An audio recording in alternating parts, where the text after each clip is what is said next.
dismissed for extraordinary governmental misconduct are true and correct to the best of my knowledge, signed and sworn to under the pains and penalties of perjury this 21st day of February 2025.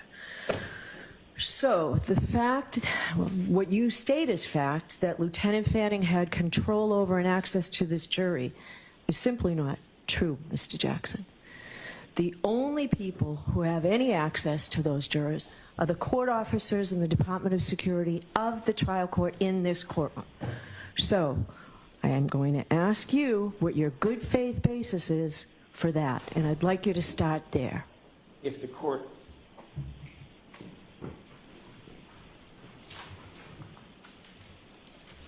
recalls the discussion at sidebar, we were told for the very first time, Your Honor, about this issue concerning the juror and concerning the individual who reported information suggesting that there was some sort of misconduct at sidebar by the court with no additional information. No, I didn't tell you about the role. I didn't know who it was.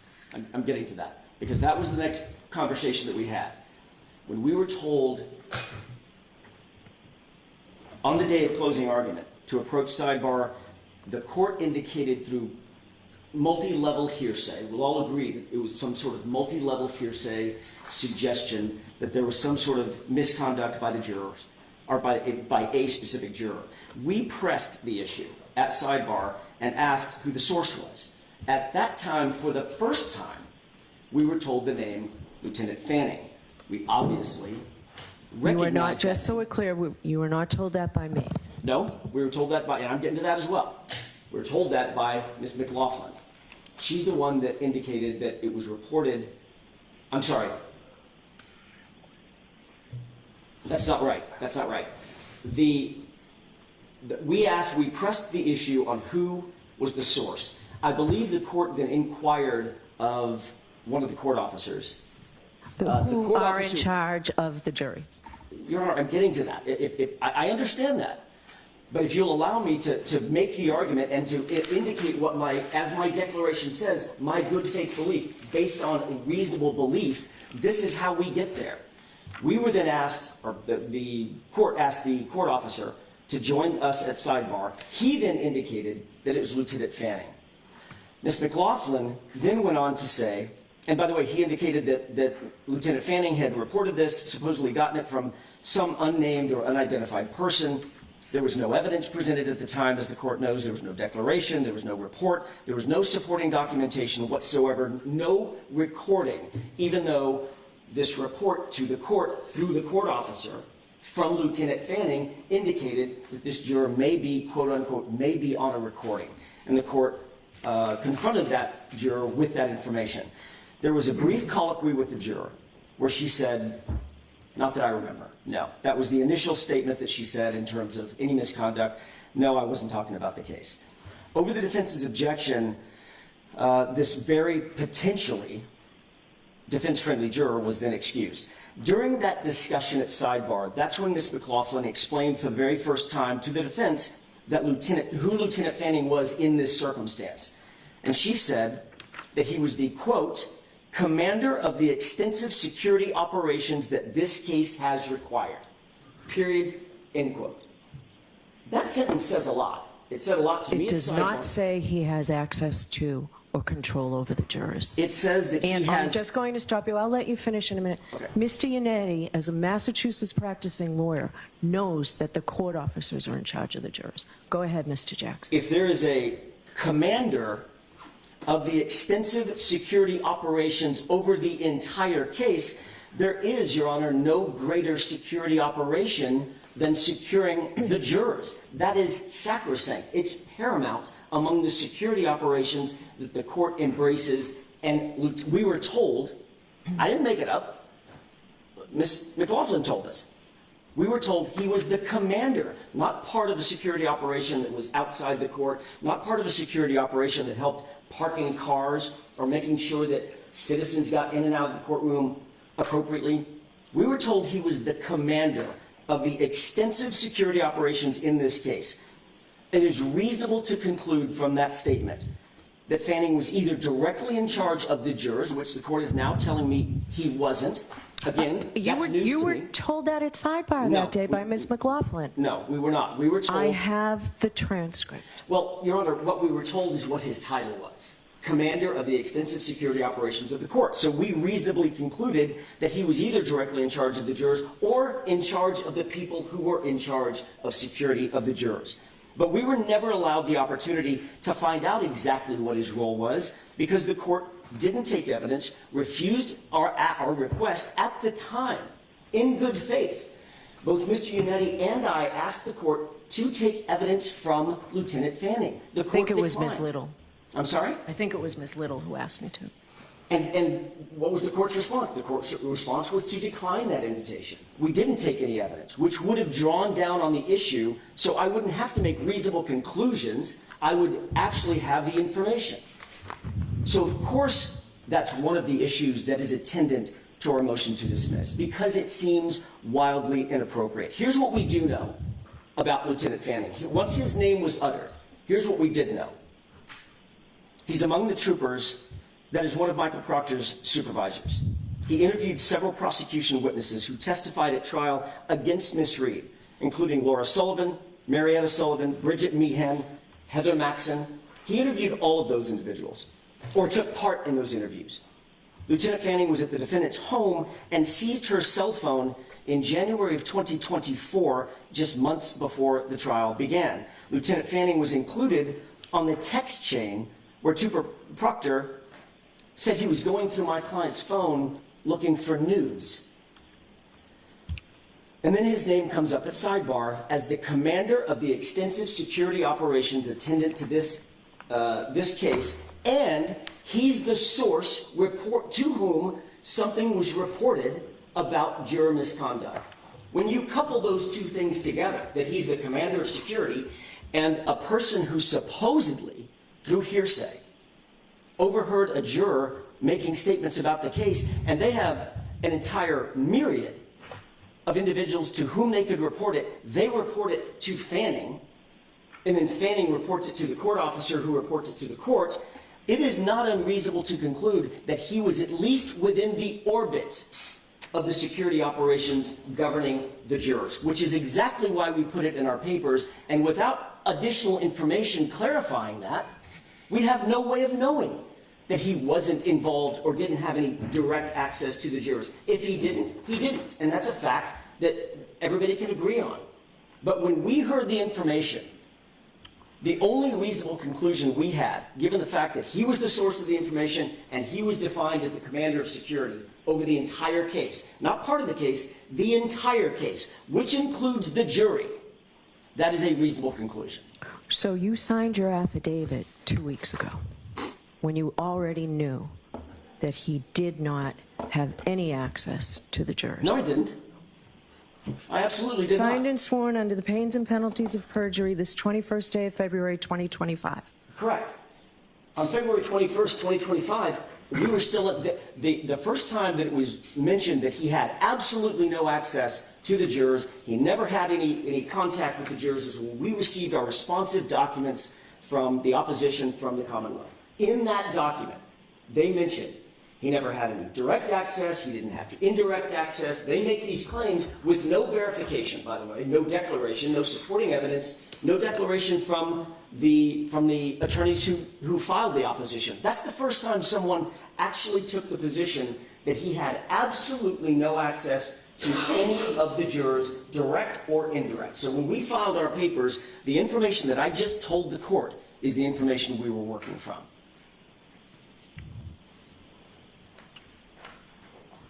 I will let you move on. I can tell you, I'm really not satisfied with your answer, Mr. Jackson. Your Honor, Well, put it this way. Let's say it this way. So, now that you know that he had absolutely no access to the jury, what's the nature of the conflict? How is your client's right to a fair trial jeopardized? Is now there that you evidence know that- it's not true. Is there evidence? My question to the court is there evidence that he had absolutely no access, either direct or indirect, within of the jurors.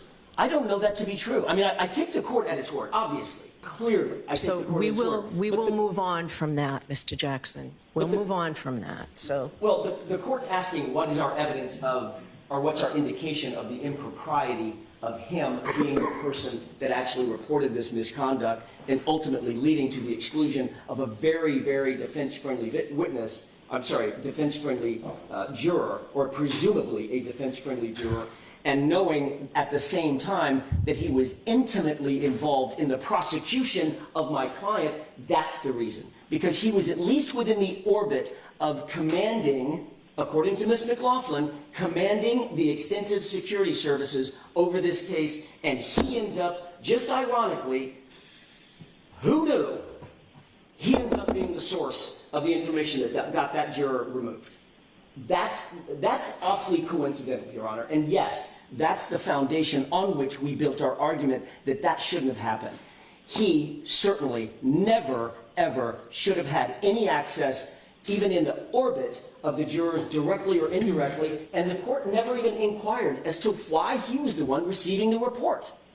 Why Lieutenant Fanning, of all people, who then reports it to the court officer, who then reports it to the court, who then removes the juror? That's an awfully straight line between Lieutenant Fanning, who has an interest in this case, and the removal of a juror. That's improper in our view. And that's why we put it in the papers, and that's why we argued it the way we did. Because we were working off of extremely reasonable beliefs based on information that was provided to us at sidebar in the court's presence. All right, so that's your answer to my question. That's my answer to May I the have a moment question. to confer with counsel? Yes.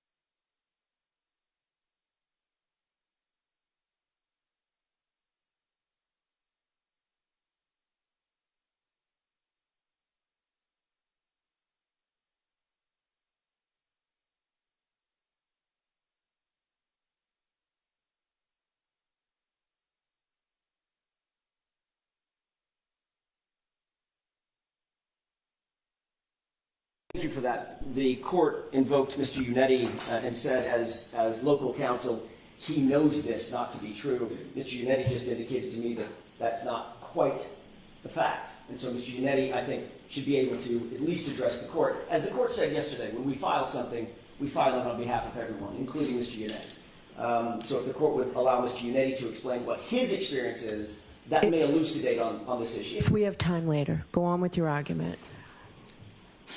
I'm happy to, Your Honor, and thank you for giving me the opportunity. The cumulative discovery misconduct by the Commonwealth, as laid out in our moving papers, through their agents has been both egregious and pervasive. We've outlined most of these issues in our moving papers, all of these issues in our moving papers, but I want to concentrate my argument for the court this afternoon on the exculpatory Sallyport videos. I'm not waiving any of our arguments in the moving papers, but in the interest of time and focus, I think it bears upon the court at this point to consider most prominently the Sallyport issue, or the Sallyport video issue. The Commonwealth, to start off with, two facts that are true. The Commonwealth cannot deny the untimely disclosure of critical exculpatory evidence. They cannot and they will not deny that untimely disclosure. And they also cannot deny that critical evidence was intentionally, not by some sort of mishap, but intentionally was withheld from us. So what do they do in their opposition? Most of the time they spend saying that the prosecutors themselves did not know. They had no actual knowledge. Well, they concede the unavoidable in their moving papers, which is that the Massachusetts State Police and the Canton Police Department both knew about the evidence and both withheld it. Conveniently, they throw much of this on the back of Michael Proctor. It was sort of to be expected. He's already damaged goods, so why not? And they also bring in a newly revealed sergeant, a sergeant by the name of DG Petro, who's already retired, gone from the police force, and who interestingly retired just 2 days after the Commonwealth's October 2024 disclosure revealing previously withheld Sallyport video. I'm just going to ask, is he available, Mr. Brennan? Not today, but he could be available. I'm just curious, so he's still around? He is, Okay. yes, and he's cooperative. All right. All right, Mr. Jackson, go ahead. Our motion illustrates that, and by the way, I'll walk through the videos that we did get and when we received them. Our motion illustrates that dismissal in this case is required because of the cumulative impact of clear-cut discovery violations, clear-cut, inexcusable Brady violations. And from a legal standpoint, the conduct in this case is so egregious, it's so pervasive, and it's so deliberate that prejudice must be presumed. We don't have to prove prejudice, it should be presumed. To begin, I want to start the issue by talking about the condition of Miss Reed's passenger taillight. The condition of that SUV passenger taillight at the time it was brought into the Sallyport at Canton PD is of critical importance, and that may be one of the most important facts in this entire case. It's important because we know as a fact now that not a single piece of taillight was ever recovered at 34 Fairview until after that vehicle was in the possession of Michael Proctor and the Massachusetts State Police. That is the foundation on which this entire argument is built, and it is an undisputed fact, although it wasn't undisputed for years. Other material facts that are not in dispute. The Sallyport video has been in the possession and custody and control of the Commonwealth since January 29th, 2022. That is a fact. It's also a fact that none of it, not one bit of it, was ever disclosed to the defense until April 4th, 2024. On April 4th, and I want to walk through what videos we did get and when. On April 4th, we got two videos. One was the Sallyport interior front wall. That was the video that was missing 42 minutes, which was the 42 minutes where it would have shown the car being pulled into the Sallyport. And we also received a Canton Police Department driveway video with the SUV on a flatbed, which did not show the rear end of the car. On April 23rd, 2024, and by the way, April 4th, the court will recall, was just in the shadow of the beginning of the trial. On April 23rd, in the middle of the trial, we received another Sallyport interior back wall video. That was the video that is now sort of famously inverted. On October 10th, 2024, 2 days before Sergeant DG Petro retired, we received four videos. The Canton PD interior hallway, the Canton PD rear lot main side, the Canton PD rear lot cruiser side, and the Canton PD church side exterior Sallyport. And I highlight the word exterior because it becomes extremely important in just a moment. These are four videos, all of which show Brian Higgins in some way, shape, form, or fashion at the Canton Police Department on January 29th, 2022. Then on January 28th, 2025, the Canton Police Department main driveway side exterior Sallyport was given to us. That's a grainy and very wobbly video that nobody can sort of make heads or tails out of. You can see the general outline of a vehicle, but the condition or the quality is so bad that you can't tell what the condition of the taillight is, which is what we're interested in. And I bring this to the court's attention, or I highlight this, because this is the second exterior Sallyport video that we ever received. One on October 10th, one on January 28th, 2025. Then on Friday, this past Friday, something pretty remarkable happened. We just received a report from Sergeant Buchnick dated February 28th, which is 5 days ago now. And he makes an important admission in that report for the very first time during all of this.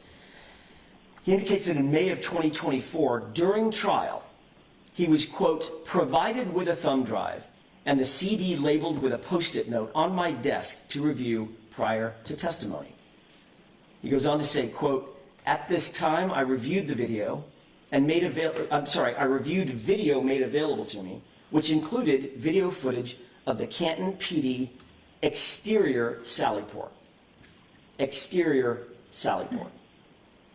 That means that the Massachusetts State Police not only had in their possession exterior sally port video, but they knew about it and were reviewing it during trial. But we didn't get any of it until, as I just said, October 10th, we got one. January 28th of this year, we got the other. So that was withheld from us for the entirety of the first trial and all the way until at least October 10th, possibly as late as January 25th. I'm sorry, January 2025, and they've now admitted that. But who else knew about this withheld video in May of 2024 during trial? On cross-examination... So can I just ask, was this of better quality than anything you had had, or was it the same wobbly? Same. Okay. Same. Wobbly, grainy, can't make heads or tails out of hardly any of it. No. The question is, who else knew about this? Did anybody else know about this being withheld from us in May of 2024 during trial?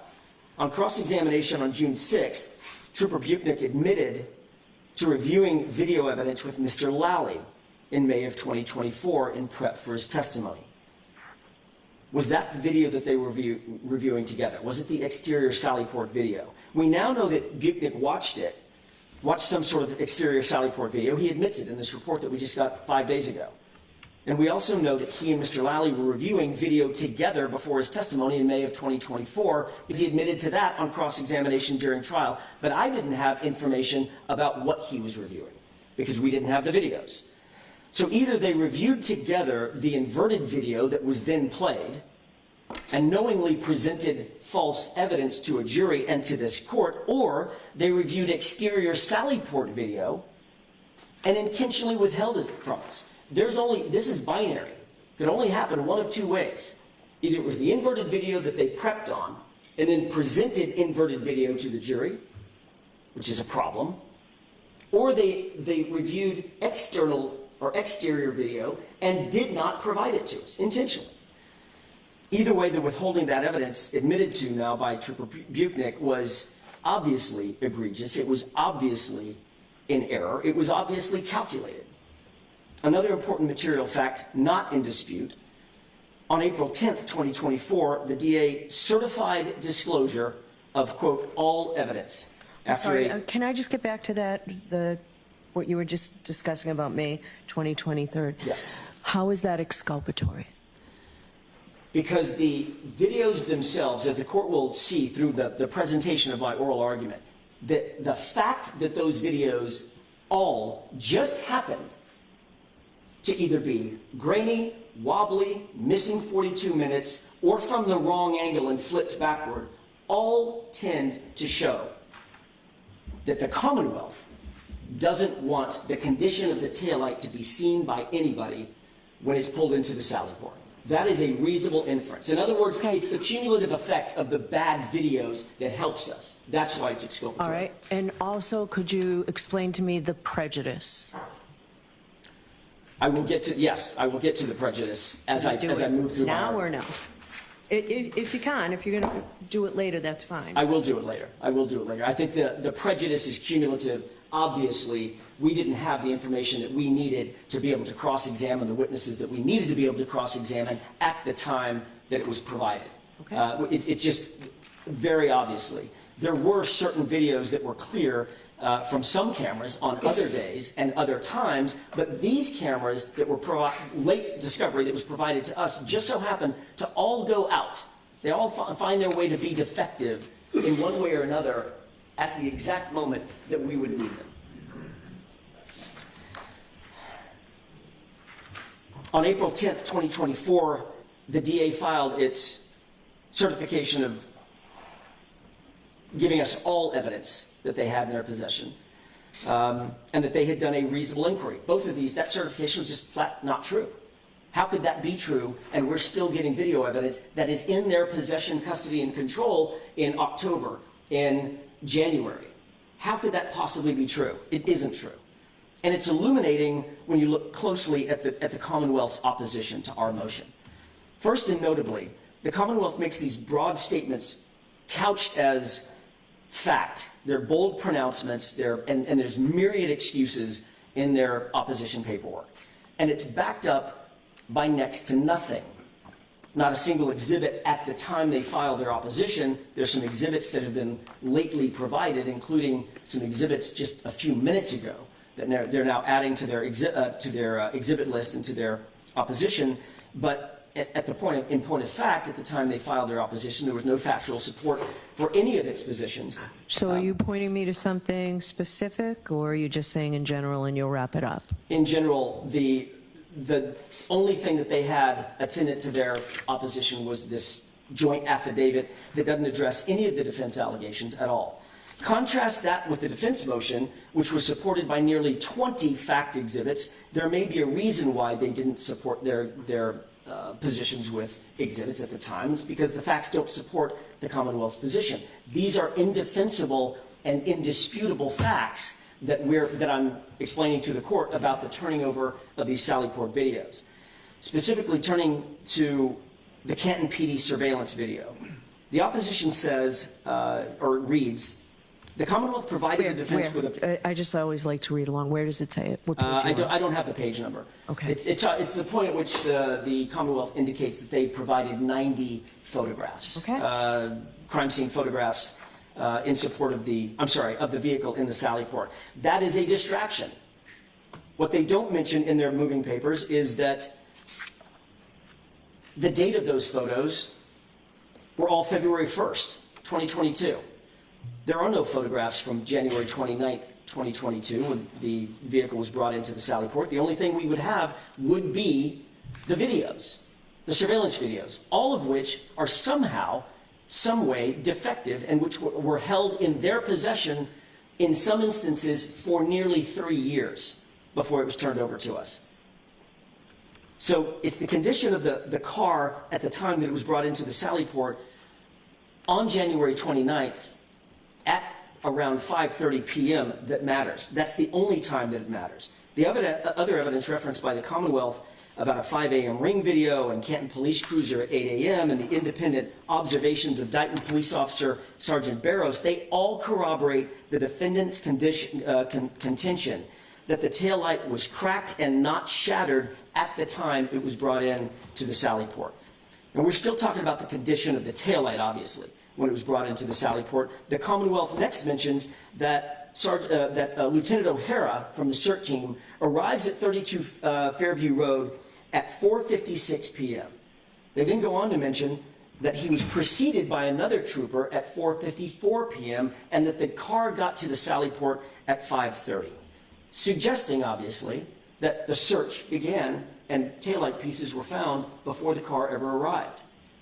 That would be interesting if it were true, but it's not true. It's a distortion of the truth. It doesn't matter when the CERT team actually arrived and drove up there and sat in their warm cars and waited for other team members.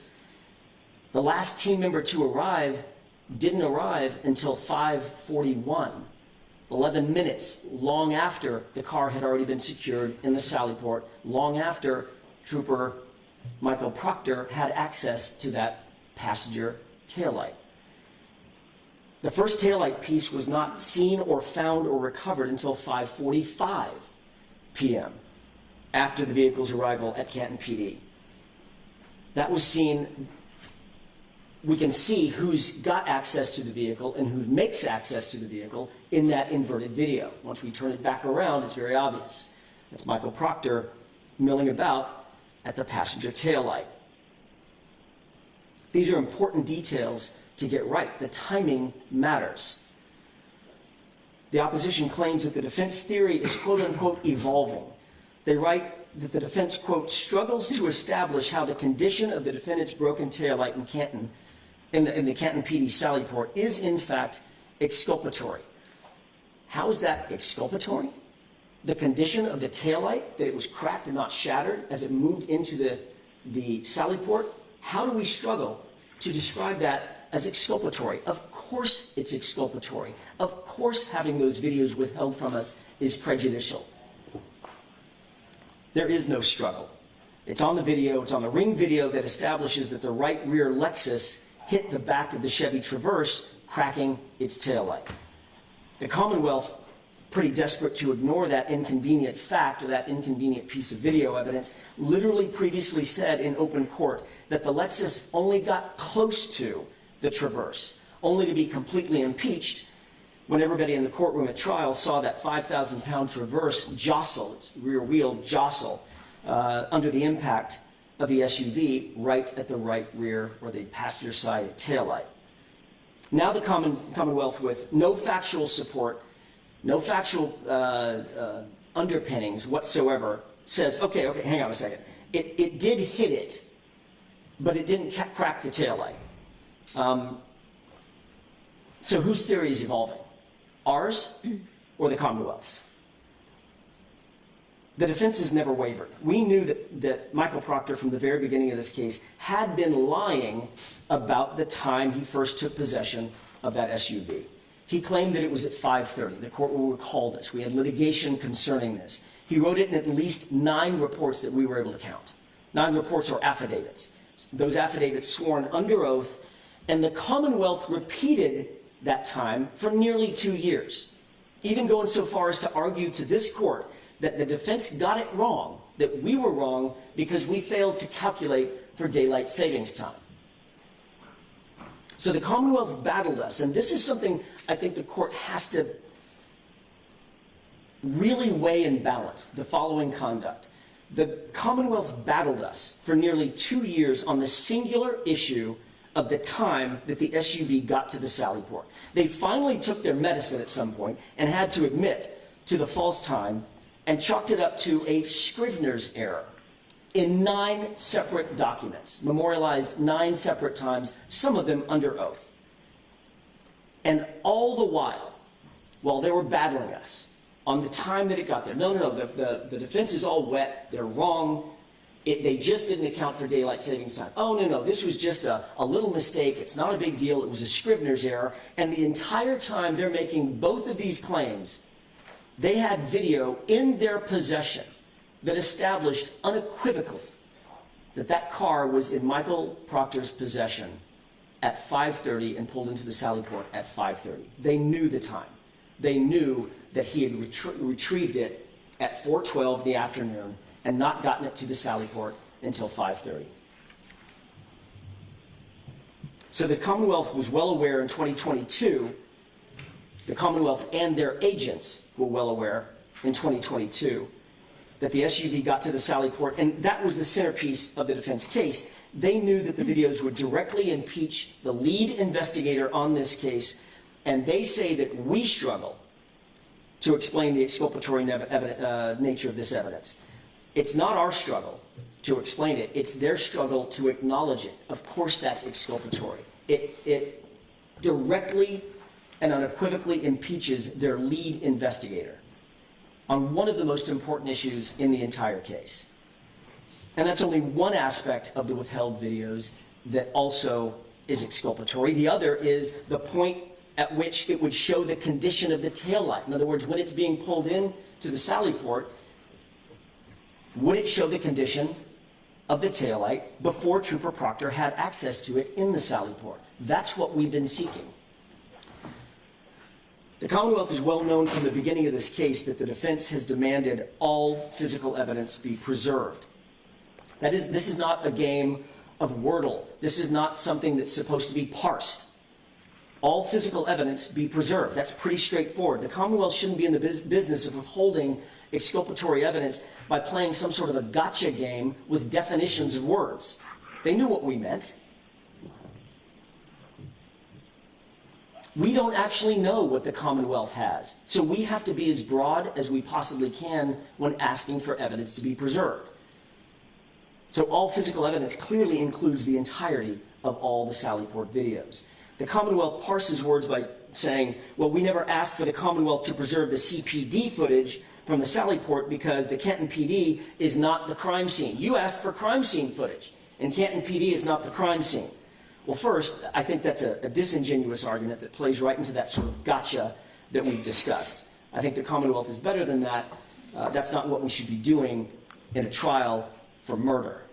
And second, let's not forget that District Attorney Morrissey actually defended publicly Michael Proctor by explaining that when Michael Proctor said he responded to the crime scene, and of course we knew he didn't respond to 34 Fairview, D.A. Morrissey said, oh, he was talking about Canton PD, which is the crime scene. So they can't have it both ways. They write on page 4 of their opposition, quote, the trial prosecutor was not aware of the existence of surveillance video in the Canton Police Department's Sallyport until receiving the federal grand jury transcript of Massachusetts State Trooper Michael Proctor, end quote. So they've taken the position, look, we personally did not know anything about that Sallyport video existing until we received the federal grand jury paperwork showing that Michael Proctor testified to it. First, the Commonwealth has to know that that is not the state of the law in Massachusetts. Massachusetts State Police and Canton Police Department are both arms of the prosecution actively involved in the investigation of this case. Not one, but two separate agencies not only knew of the existence of the footage, but the lead investigator actually admitted to a federal grand jury that he pulled the footage at the start of the case. He pulled it all. And then he said he reviewed it all because that's what the case agent does.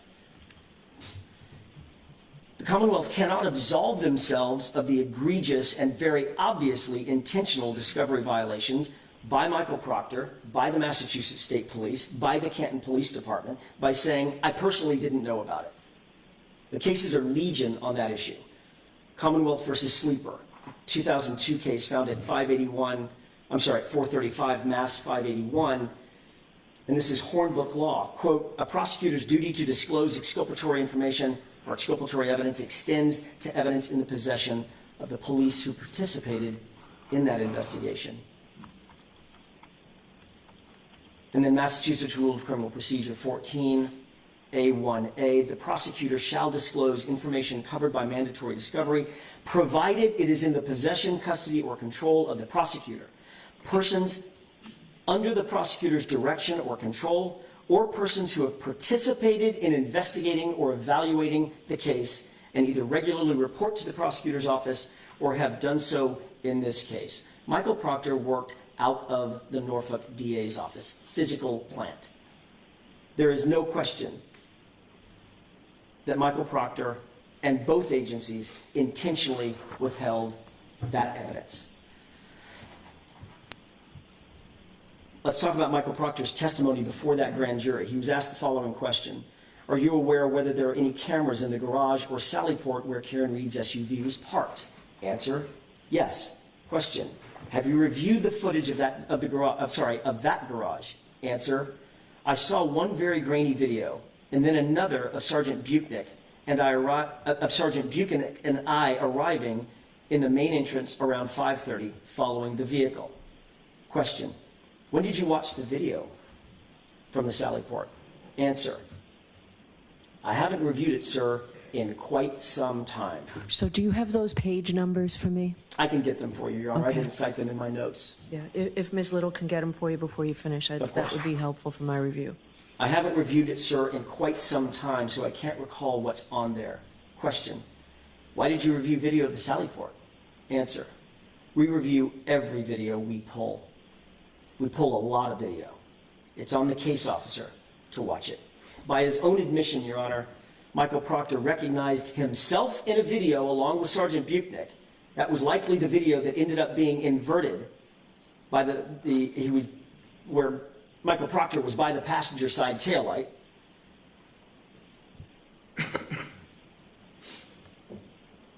And that was before any taillight material was ever recovered at 34 Fairview. That is highly inculpatory of Michael Proctor. It is highly exculpatory of Karen Reed. Another point of fact. By his statement, Michael Proctor admitted that, quote, we pulled, end quote, the video. That video is on a 30-day overwrite.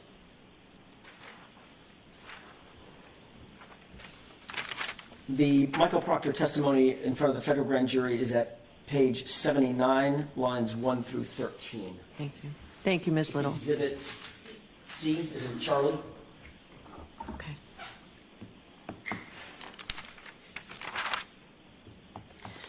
The video is on a 30-day overwrite, Your Honor.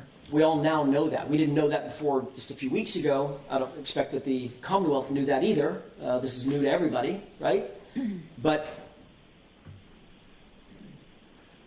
you have to have pulled the video within the first 30 days to even be able to review it. We've been getting these videos in dribs and drabs for not months, but for years. Actually, it's been months. Hasn't been years. He further admitted that it shows the SUV arriving in the Sally Port at 5:30, which means he wrote those reports and signed those affidavits, the 9 that I was talking about earlier, with full knowledge that there existed a video that he had and had reviewed that proved he was lying. It doesn't get any more exculpatory than that. And that was the video, that was the very video that was withheld from us, from the defense, for 2.5 years until the middle of trial. The Commonwealth says the, quote, trial prosecutor, end quote, was not aware. It's becoming a relatively common refrain in the opposition. That's neither a defense nor a justification for blatant and egregious discovery violations by the Commonwealth and its agents. The fact that the trial prosecutor, whoever that is, it's an interesting use of a name, of a pronoun. I don't know who the trial prosecutor is, but apparently the trial prosecutor, according to the Commonwealth, didn't know anything about this. But that's not a defense. Who is the trial prosecutor? Is it Adam Lally? Is it Laura McLaughlin? Is it both of them? And why are they only referring to one trial prosecutor when there were clearly 2 in the courtroom? They make the statement with no factual support for that anywhere. Again, the only affidavit that was supplied was a type of affidavit I've never seen before, where it's signed under oath by 3 different people. So which sentence goes with which person under oath? The single declaration is odd, to say the least, but it certainly doesn't define who's responsible for what statement in that declaration. We certainly know that it was not Hank Brennan. He was not involved in the first trial, so it can't be him. The Commonwealth writes, quote, the prosecutor had not been alerted to its existence by investigating officers, end quote, but claimed that on April 4th, they promptly presented the defendant with 9 surveillance videos in its possession. The Commonwealth received the federal materials. Were those all from the Canton Police Station? I'm sorry? Were those all from the Canton Police Station, those 9 videos? My understanding is those were from the Canton surveillance. They're talking about the Canton. I didn't go back and audit which 9 they're talking about because I thought we only received 8, but I believe they're all from the Canton. Ms. Little, were they all from the Canton Police Department? Yes, Your Honor. Okay. The prosecutor had not been alerted to its existence by investigating officers, but on April 4th, they promptly presented it to the defense. The Commonwealth actually received the materials that highlighted the fact that these existed in February of 2024, probably around February 21st, 2024, because that's when both sides got all the federal materials. That is not prompt.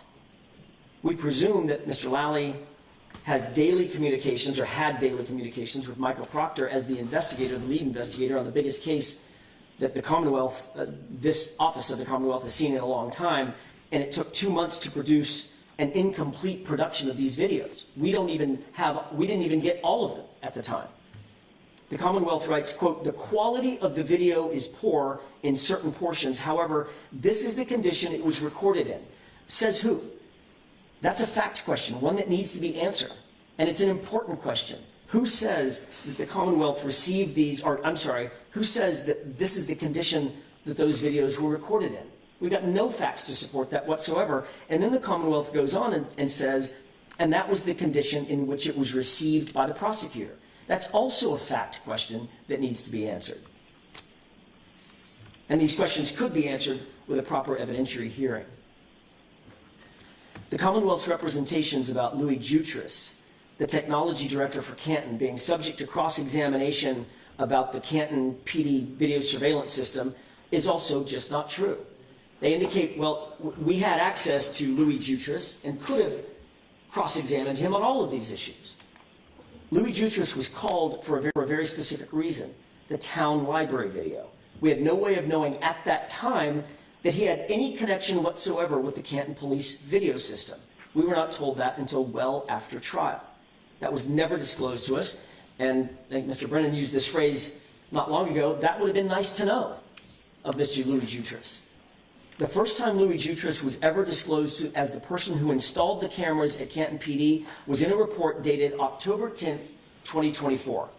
According to Colleen Crawford, and the court's heard her name as well, one of the Commonwealth's experts, Jutras indicated that he replaced and disposed of the camera capturing the inverted video at some unidentified point between January 29, 2022, when the inverted video was actually taken, and July of 2024, because it was quote-unquote defective. Interestingly, that's the only video that's clear. It's inverted, but at least it was clear, and that's the camera that, according to the Commonwealth, was replaced as defective. A week after filing its certificate of compliance, after the defense brought to the court's attention that 42 minutes was missing from the Sallyport video that we did receive, lo and behold, the Commonwealth produces a new video that also purports to show the passenger side taillight, except, as the court now knows, that's the one that was inverted. In the moving papers, in its opposition papers, the prosecution says, well, the prosecution had not previously received this video or knew of its existence. This is now the third or fourth time the Commonwealth sort of runs to this argument, I didn't know. We did not know about its existence. No matter how many times they write it, however, it does not change the Commonwealth's responsibilities. It doesn't change the prejudice that the defense suffered. We should have had these videos at the very beginning. So, Mr. Jackson, I'm just going to ask you how much longer, this is the luncheon recess, but how much longer are you going to be? Probably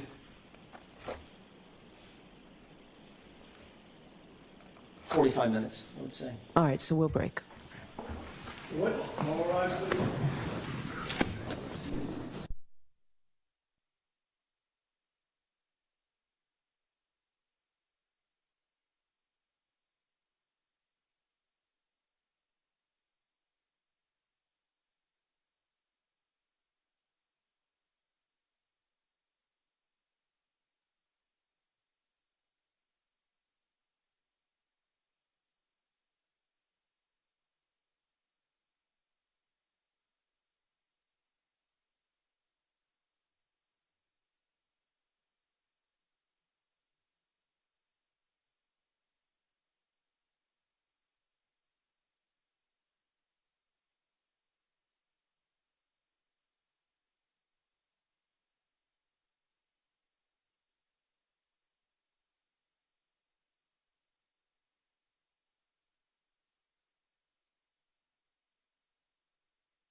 Court's back in session. You may be seated.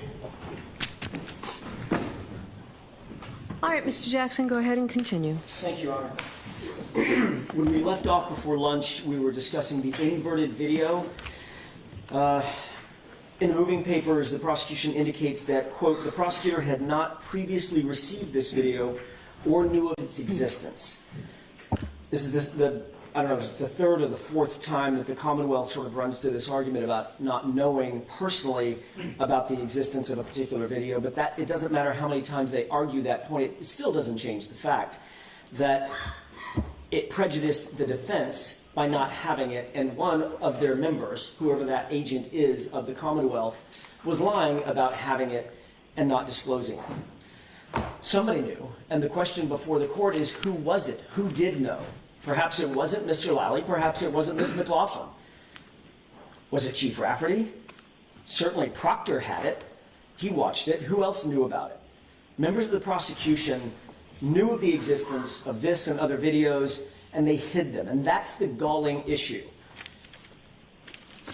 Then the Commonwealth writes that the defense altered, their word, the defense, quote, altered evidence to correct the image, as if we were altering something to deceive the court. When in point of fact, the Commonwealth well knows that that altered video was altered by them in some way, shape, form, or fashion. When it was played inverted. What we did is recorrect it to the proper orientation to confront Sergeant Buchanan with it.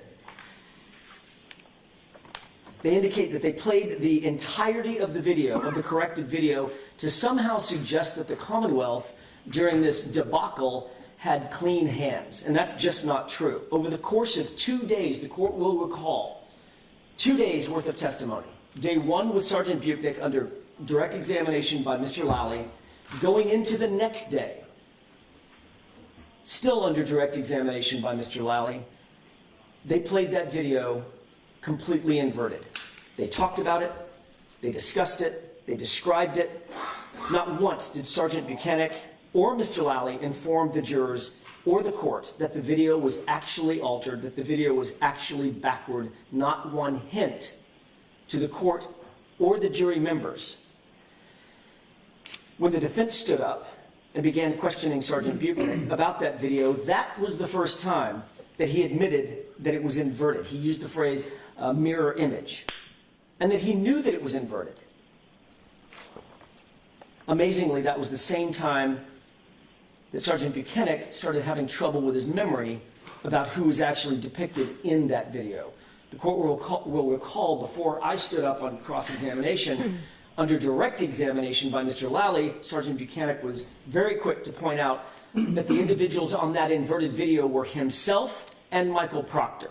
And they made the point that Michael Proctor never approached or had any access to or didn't manipulate in some way, shape, form, or fashion. This was the intimation by the Commonwealth, that passenger taillight. The Commonwealth has now conceded that that person was, in fact, Michael Proctor. It's notable that the Commonwealth went to great lengths to state that, quote, Trooper Proctor, and this is in their opposition, Trooper Proctor is standing feet away from the defendant's vehicle and never touched the right rear taillight, end quote. That's a statement made in their moving papers, specifically on a fact that is of great material importance to this case.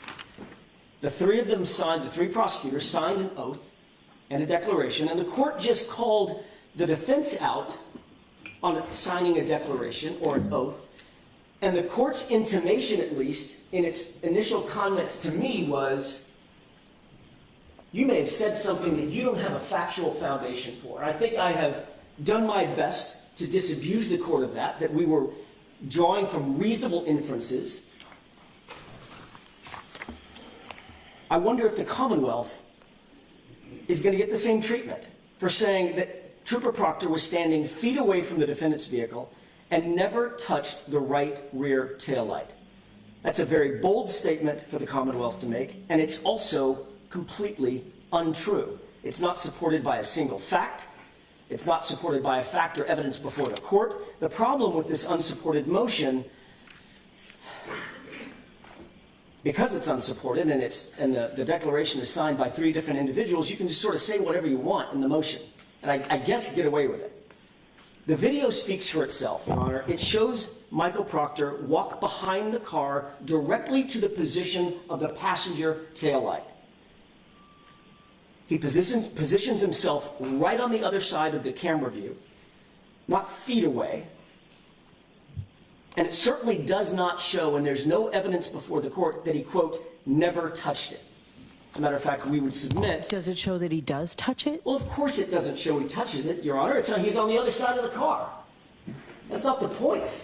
The point is, a reasonable inference is he could have touched it. He was standing right there. Nobody forced him. Nobody was holding a gun to his head. He walked around the other side of the car and obviously was standing there for a reason. By himself, in a corner, out of the view of a camera, and then when the Commonwealth plays the video, it switched, and the intimation to the triers of fact was he never approached the right rear taillight, that passenger taillight. And all of that and was you unsure. cleared that up. Right. But that is the galling part of this entire thing. The court has asked me a couple of times, and I'm going to get to it a little bit more in detail, what the prejudice is. If that's not prejudice, I don't know what is. It's literally propounding false information to a trier of fact. That is not a small thing. Even after the trial was over, it was concluded, and the mistrial was declared, we're still getting videos that we can't get a straight answer about their source. Where did these videos come from in October? That surveillance feed is on a 30-day deletion loop. That's what we've been told. I said a few minutes ago this morning, I said the Commonwealth may not have known that it was on a 30-day loop. What I meant was actually the prosecutor sitting in this courtroom. The 3, my brothers and sister, may not have known about that 30-day override. I don't know. I don't know what they knew or didn't know. I'm certainly not going to cast aspersions and put that on them. But someone from the Commonwealth darn sure knew that that was on a 30-day loop or a 30-day override. So who's had those for all this time? How were they stored? Why wasn't that information revealed to our expert when we went all the way to Canton to try to download that DVR? Where's the original? Where are the copies? These are questions for which we need some facts. And the fact that those have been withheld from us is exactly the kind of bad act and bad faith that demands that the court presume prejudice in the case. A few minutes ago, the court asked me before lunch, what is the prejudice? There's plenty of actual prejudice, but I'll get to that in just a second when I speak a little bit about the law at the end of my comments. We don't need to prove actual prejudice because the law presumes prejudice against Ms. Reed because of the bad conduct on behalf of the Commonwealth. And yet again, when it comes to this same issue, the Commonwealth recites this now worn out sentence, the prosecutor was unaware of the existence of these videos, end quote. How many times are they going to try to excuse away a blatant discovery and or Brady violation with the sentence that the prosecutor was unaware? It just doesn't matter. And that brings us to the October 10 videos that we got in 2024. The Commonwealth claims that they received these videos on or about August 21st, 2024. They sort of vaguely claim that these videos were provided along with a letter, quote unquote, letter from Canton Police Chief, end quote. There's no report, there's no email, there's no communications, there's no text message, nothing other than this, quote, letter. And it actually wasn't a letter, it was more of an informal note written on a personal pad, a Canton PD pad by the chief. There's no chain of custody log authenticating the videos, no authentication documents whatsoever, no foundational documents, no indication of where the videos came from or how she came to possess them at the time. But she did write on that little pad, quote, that is how it records, LOL, no tampering, end quote. LOL, laugh out loud. So the chief of police is laughing in the face of serious Brady violations, in the face of serious evidentiary violations and And what was the discovery date? violations. 10/10/24 you received that? Was that the date? 10/10/24. That's correct. By the way, the Commonwealth claimed in its opposition papers that, quote, the prosecutor requested that both Massachusetts State Police and Canton Police Department produce all relevant and material surveillance video, end quote. And that was sometime unidentified between April 17th, 2024 and April 24th, 2024. I laud them for that. Good. I'm glad they demanded finally, in the middle of trial, quote, all relevant and material surveillance video. So why didn't we get this from Canton PD until October 2024, well after trial? What was the delay? And why did we get another video in January of 2025? What was the delay? How could this be seen as anything other than intentional? We know now that Sergeant Buchanan, we know that Proctor, we know that Chief Rafferty, and now through another report, we know that this officer, DGM Petro, all had access to and knew about the videos. And then we have, on top of that, in the middle of trial, I think it was Mr. Lally, it may have been Ms. McLaughlin, someone said, it's unclear from the opposition, that all relevant and material surveillance video be turned over immediately, and it still wasn't done. That is an intentional withholding of evidence. And then we get these new reports. What's probably most troubling is what's in the reports that we got on Friday, this past Friday. Additional reports from the Commonwealth in a report from Sergeant DGM Petro. He reveals the following. He writes this report on the 27th, which was last Thursday, and then we got the report on the 28th. He says that in February of 2022, and I'm paraphrasing, in February of 2022, Proctor requested Sallyport video of SUV inside Sallyport. Apparently that was provided. I mean, we have to presume from his report when he says Proctor requested in February of 2022 Sallyport video of the SUV exterior footage that he downloaded it from somewhere and gave it to him. Assuming it was February of 2022, that would have been before the overwrite, I presume, because I think the math in my head is it's 28 days in February. If it's in February at all, it's within the 30 days from January 29th, so it has to have been. Then he writes that in June of 2023, Proctor requested Sallyport video again of the SUV exterior footage. Quote, this is from his report, I believe this may also have been the approximate time that I downloaded video recordings that covered the entire time frame that the suspect's vehicle was held at the Canton police station, end quote. He goes on to say, quote, due to the large size of the files at that time, I had to break it down into 6-hour blocks for ease of exporting. This is the first we're hearing of any of this last Thursday. How is that? Sure. Ms. Little just handed me a clean copy of the DGM Petro report. I would like to have this marked and appended to our motion to dismiss if it's okay. Sure. Did I get that attached to your motion to change the scheduling? Yes. You probably did. So I've seen it. Okay. May I approach? Hold on. What, Ms. Little? We'd still like to make it part of the record if that's Sure. all right, Your Honor. Sure. I just wanted to know whether I needed a copy because I have a copy. I've seen it. May I approach? Yes. No, thank you.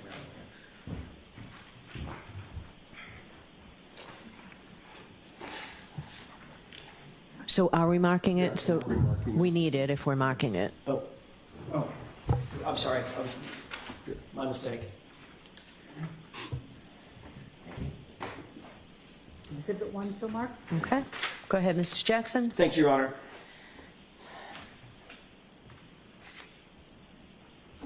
The question is, how in June of 2023, now I'm going to go a little bit slow here just because it's linear. The argument is linear. In June of 2023, according to DG Petro, he downloaded every single bit of video of that car while in the Sallyport, or while at Canton PD in Sallyport. How is that possible? How could that be? As of February 28th, or maybe March 1st, those videos are gone. So how could he have access to the whole thing? It's because someone at the Commonwealth downloaded the whole thing. They saved it. Or the only other explanation is that DVR was not at the time on a 30-day override. It's the only two explanations. Again, this is binary. So in April of 2024, as the court knows, we got additional video, and that's the inverted video. In the spring of 2024, while trial was being held, DG Petro, quote, it says, quote, I downloaded some video recordings that you and I believed may be needed to refute claims being made by the defense. The you and I is him to Chief Rafferty. That's who this report is to. And it includes footage of Higgins. So now we find out, for the first time, that Chief Rafferty and this sergeant had been talking and strategizing about how to defeat some defense arguments, presumably, by use of videos that had never been turned over. And the Commonwealth uses a phrase in its moving papers, I believe in this motion, about ambush. That is the definition of an ambush. So DG Petro admits that he, Rafferty, and the Canton Police Department had Sallyport video that was material to the case. Remember, his quote was that you and I believed may be needed to refute claims made by the defense. They were strategizing about how to defeat certain of our arguments, and they didn't turn it over. Specifically, he downloaded video and presumably gave it to Chief Rafferty. But then the interesting thing is, Chief Rafferty held on to it. She never turned it over. Probably because they didn't help the prosecution. They showed Higgins engaged in conduct that is, at the very least, highly suspicious and clearly exculpatory because it impeaches his other testimony. It shows him on the phone when he testified that he didn't make calls in the middle of the night. There's no question that with this example, that is an intentional withholding of evidence. That is the legal definition of bad faith, and it's unconscionable to do that. Now put in context what we eventually did receive during the trial and then after. We received the inverted video that was falsely presented as the right passenger side of the vehicle, or the passenger rear side of the vehicle. Number two, we received several videos of Brian Higgins at Canton Police Department, clearly using his phone at approximately 1:35 or so a.m. And we received exterior footage that would ordinarily show the condition of the passenger taillight, which all happens to be corrupted, like every other video of the rear passenger side of that SUV. This is stunning. It's not like the Canton Police Department and the Massachusetts State Police were sort of blissfully incompetent or blissfully ignorant and unaware of the existence of these exculpatory videos. It's quite the opposite. Multiple officers, Proctor, Rafferty, Buchnick, O'Rourke, DG Petro, these individuals, we believe, O'Rourke may not have known, but we know that the others did, and have now basically admitted it or been caught trying to hide it. They were all variously actively engaged with these videos. They were searched for, they were discussed, they downloaded them, they saved them, they copied them, they labeled them, they transported them, they reviewed them, and they strategized about them. These videos were top of mind for all of these folks. We know there were hours and hours and hours of footage that was so large it had to be broken down into 6-hour blocks all of that was pulled. And none of this footage was disclosed to the defense before April of 2024. And most of the files that have been turned over so far have been turned over after the trial was over. We had no idea this footage existed, and to this day, it continues to be, the bulk of it continues to be withheld from the defense. And then we move to Sergeant Buchanan's actual report. As I indicated, he wrote a report last Friday as well, dated the 28th. Quote, in furtherance of the John O'Keefe Canton homicide investigation, sometime in early spring of 2022, I was made aware that a request had been made by Trooper Proctor and then fulfilled by Canton PD for surveillance video as it related to the arrival and storage of the Lexus SUV belonging to Karen Reed. This was the spring of 2022. He knew. At Trooper Proctor's request, I proceeded to Canton Police and picked up the digital media storage containing said video and transported it to the Canton, Norfolk District Attorney's Office and turned it over to Trooper Proctor. I did not review this video at this time. What date did he do that? The same date? He says at this time, but it's sometime early spring of 2022. That's the best he can do in his report.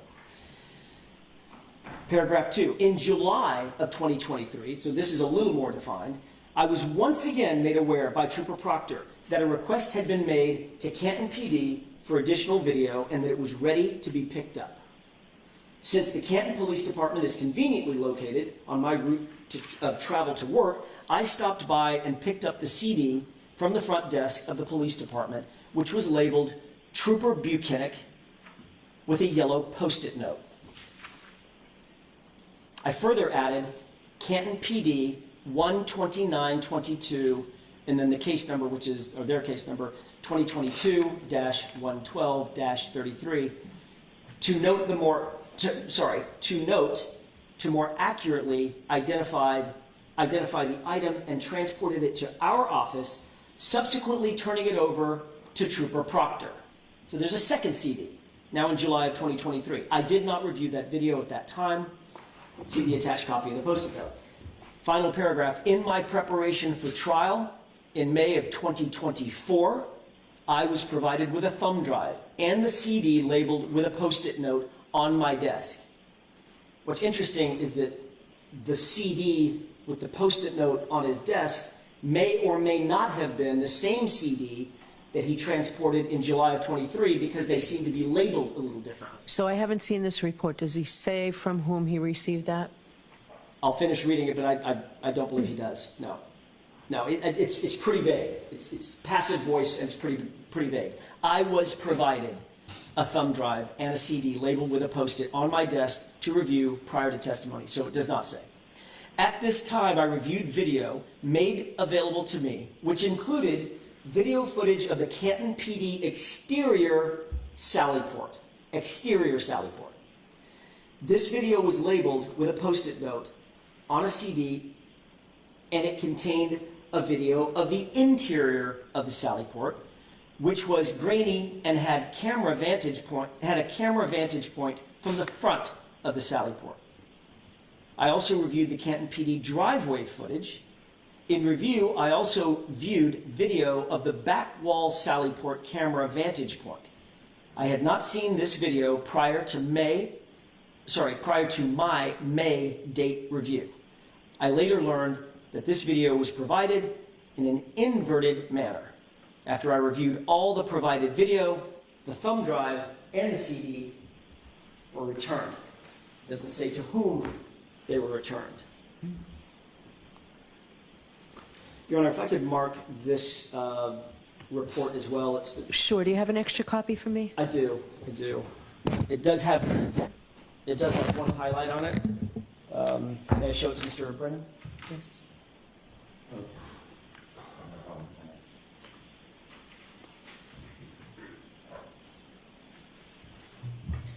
A bit too so marked? So you do have an extra copy, Ms. Little? I do not have an extra copy, Your Honor. I thought Mr. Jackson just said he had an extra. Oh, I'm sorry. Yeah. Mr. Jackson, do you have an extra copy? I think I might. I've got it right here. You got an extra copy? Is that one clean?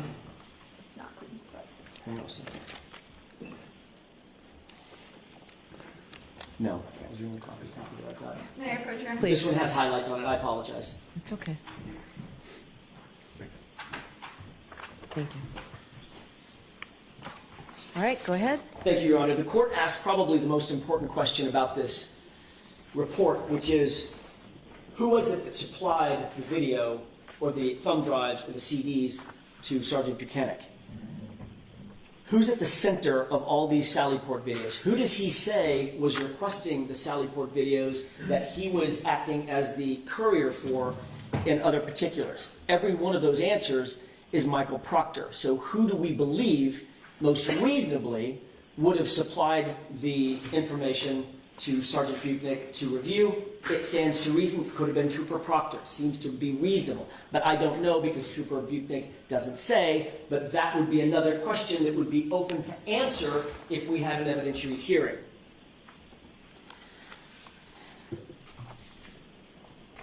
Michael Proctor was receiving the footage directly from DG Petro, dating all the way back to February of 2022. He was the one receiving the footage directly from Buchanan, dating all the way back to the spring of 2022. Michael Proctor was receiving footage from both sources multiple times through the years. Proctor was the one who clearly had possession, custody, and control over the exculpatory footage. It was his, every bit of it. And now let's recall what he said at trial when asked about all this footage, because he was confronted about footage. And keep in mind, Your Honor, when I'm asking these questions, I know none of this. None of it. Michael Proctor lied during his testimony, but he knew that we couldn't impeach him. There was no way I could impeach him. I didn't have any of these videos to impeach him with, because we didn't have any of the evidence that had been secured concerning that Sallyport. Question. There's surveillance video from Canton Police Department's Sallyport garage that wasn't turned over, right? Answer. That video was discovered later on and then handed over. That video was discovered later on. So where in the transcript is that? I can get you the page and line number, Your Honor. My guess is Ms. Little can get it pretty quickly. I'm guessing she I'll provide that to you can. in just a moment, Your Honor. June 10th? It was either June 10th or June 12th, but let me double check. While she's looking for that, Your Honor, may I proceed? Please go ahead, yeah. Okay. The only thing it's important to remember from a date standpoint, we'll get the date that he actually testified to this, but from a date standpoint, the only thing that had been handed over at the time that he testified to that was a single video with 42 minutes missing, and a flatbed and the flatbed driveway footage outside the Sallyport that doesn't show much of anything.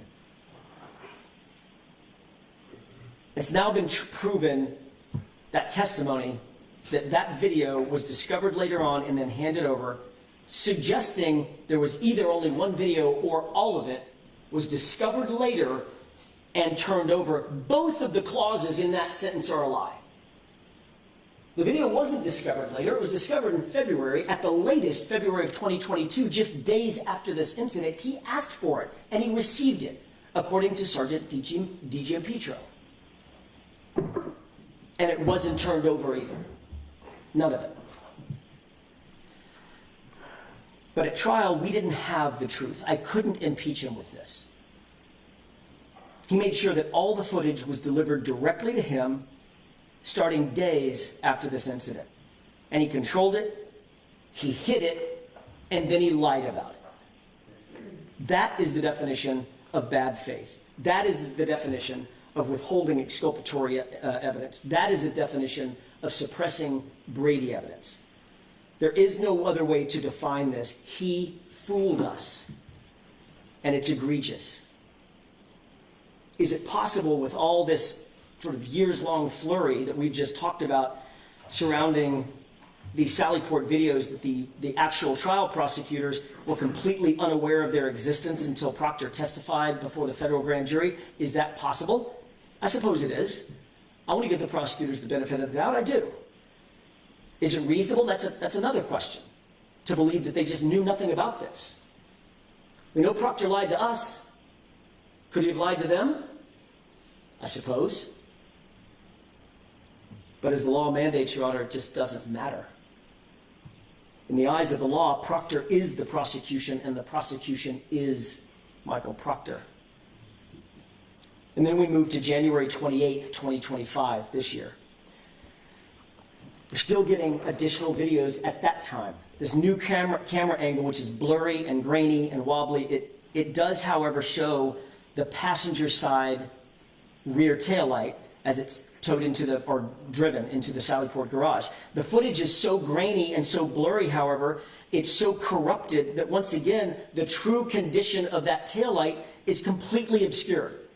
At a certain point, it begins to defy logic. And the reason I wanted to talk about each one of these videos in turn is because it absolutely defies logic that all of this footage magically cuts out, blurs out, becomes grainy, becomes obscured at the precise time that the SUV is pulled in to the Sallyport.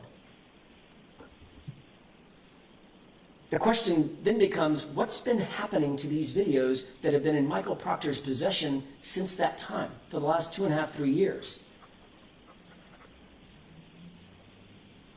And again, I've lost count how many times the Commonwealth makes the claim, quote, prosecutors had never seen this video, end quote. The entirety of the Commonwealth's defense on this issue is the indefensible, which is, it just wasn't me. Okay, fine, it may not have been you, but it was the Commonwealth, in quotation marks, capital. The Commonwealth then claims that, quote, after directing a review of all physical evidence and data files, after directing a review of all physical evidence and data files, this video was located within a paper case file of the investigators, end quote. I believe that Mr. Brennan, when he came on the case, he's the one who directed a review of all physical evidence and data files. I would have to guess. Again, I would applaud that. Should have happened years ago. What's most curious about this video, however, is that the prosecution now admits, quote, after inquiry it was learned that an investigator obtained this video from Canton Police Department in 2022, and it was placed in a physical case file, end quote. That's a direct quote from their opposition. They don't name who the investigator is. They don't indicate whose case file it was. They don't tell us where that case file had been, who had control over that case file, just a paper case file somewhere, mysteriously. Whether it was CPD or MSP, we don't know. Which investigator, we still don't know. What can we learn from the submission by the Commonwealth? That investigators did, in fact, download the Canton PD videos in 2022 before they were overwritten. That's the only way these videos could exist. We've talked about that. And what we don't know is where the rest of them went, and why we don't have them, and why we didn't have them for the first trial. The Commonwealth basically concedes that it is in direct violation of its discovery obligations not to have turned over these videos that were in their possession. But it makes the claim that it doesn't matter because, quote, the poor quality of the video makes it difficult for either party to benefit from the video, end quote. In its opposition, it sounds like more of a desperate argument than anything else that these cumulative, that these egregious errors don't justify the court taking any action because they claim, quote, there's no evidence of bad faith. I would take issue with that. But the quote goes on, there's no evidence of bad faith on behalf of the Commonwealth, nor any of its agents, particularly where the Commonwealth is equally aggrieved by the poor video quality and inability to obtain a forensically extracted copy of the surveillance video. Equally aggrieved. First, in that sentence, the Commonwealth admits that the defense is aggrieved. They say they're equally aggrieved, however. Aggrieved means wronged or unfairly treated or suffered harm or injustice. Merriam-Webster defines aggrieved as suffering from an infringement or a denial of legal rights. You bet we're aggrieved. But the Commonwealth can't claim that they're aggrieved when they're the ones doing the aggrieving. It doesn't work that way. The Commonwealth concedes that there's irreparable harm. They acknowledge that the forensic videos were destroyed, or at least they claim now that they're destroyed. We can never obtain the information necessary to establish the validity of any of these videos or whether and by whom they may have been manipulated, if at all. The Commonwealth can't shift the blame because the videos have literally been in their possession the entire time. It was their actions and the actions of their agents that caused this irremediable harm. Your Honor, this is, as I said, this is the definition of bad faith, and this goes back to the court's original question this morning, which is, can you describe the prejudice that Ms. Reed has suffered? And I think we've done a pretty good job of describing that throughout this argument, but the definition of bad faith means we don't have to prove actual prejudice. Prejudice is presumed under the law. If we're to believe the declarations that were submitted by ADA Lally and ADA McLaughlin and ADA Brennan, then at the very least there is no other conclusion but that Michael Proctor and other investigators intentionally secured these videos. They withheld the evidence from us, and they withheld the evidence from the prosecution team. Let's take them at their word. Even after being explicitly instructed to turn over that evidence, that is bad faith. And how many times do they have to say, we didn't know about this? It just doesn't matter. Like I said, let's take them at their word. It doesn't absolve the Commonwealth of its obligations, and it doesn't reduce the prejudice that the defense has suffered. This was a pattern engaged in by the Massachusetts State Police, by the Canton Police Department, over and over and over again. And now we know, through this new revelation, that it was intentional. The prejudice the defense has suffered is legally presumed, and it's also factually proven. And thus the only remedy is dismissal. When is dismissal warranted? And this is, I'd like to talk for just a couple of seconds about the legal standards. Where there's misconduct that's so egregious, deliberate, and intentional, prejudice is to be presumed. That means that the defense is not required to show Ms. Reed suffered any actual prejudice, because dismissal is necessary to prevent the repetition of this type of misconduct. And that comes to us directly from Bridgman versus District Attorney for Suffolk District at 476 Mass 298. It's a 2017 case. Even if the court does not, and this is secondary to that, even if the court does not presume the prejudice and find that these myriad violations were somehow inadvertent or a mistake, the result of some accident or negligence, this case still has to be dismissed under the second scenario and the second prong, because Ms. Reed has suffered actual prejudice by the Commonwealth's violations. We could not cross-examine these witnesses the way they should have been cross-examined at the first trial. The repeated and flagrant discovery violations were not an accident. I think we've established that at this point. They weren't a mistake. There were too many people looking at them, strategizing about them, to then say, I didn't realize their import. They were designed specifically, the fact that we weren't provided the evidence was designed specifically to obtain a strategic advantage over the defense and to get a conviction at all costs rather than to pursue the truth. There are obviously additional Brady violations and prejudices that Ms. Reed has suffered. I've detailed those in our moving papers. And I want to incorporate all of those arguments by reference here as well. But relating to the surveillance footage itself, there's no question that the Commonwealth intentionally withheld it, and they've been withholding it since January 29th, 2022. The Commonwealth can't really seriously claim, Your Honor, that 4 or 5 or however many different law enforcement officers were aware of and withheld the surveillance video or the surveillance footage, and who were supposedly specifically instructed by Adam Lally or his team back in April of 2024 to turn everything over, and it was just inadvertently withheld. This was intentional. And the Commonwealth then compounded those violations by Michael Proctor lying on the stand about his knowledge of the video footage and his turning it over to the defense. It was literally a fraud on the jury.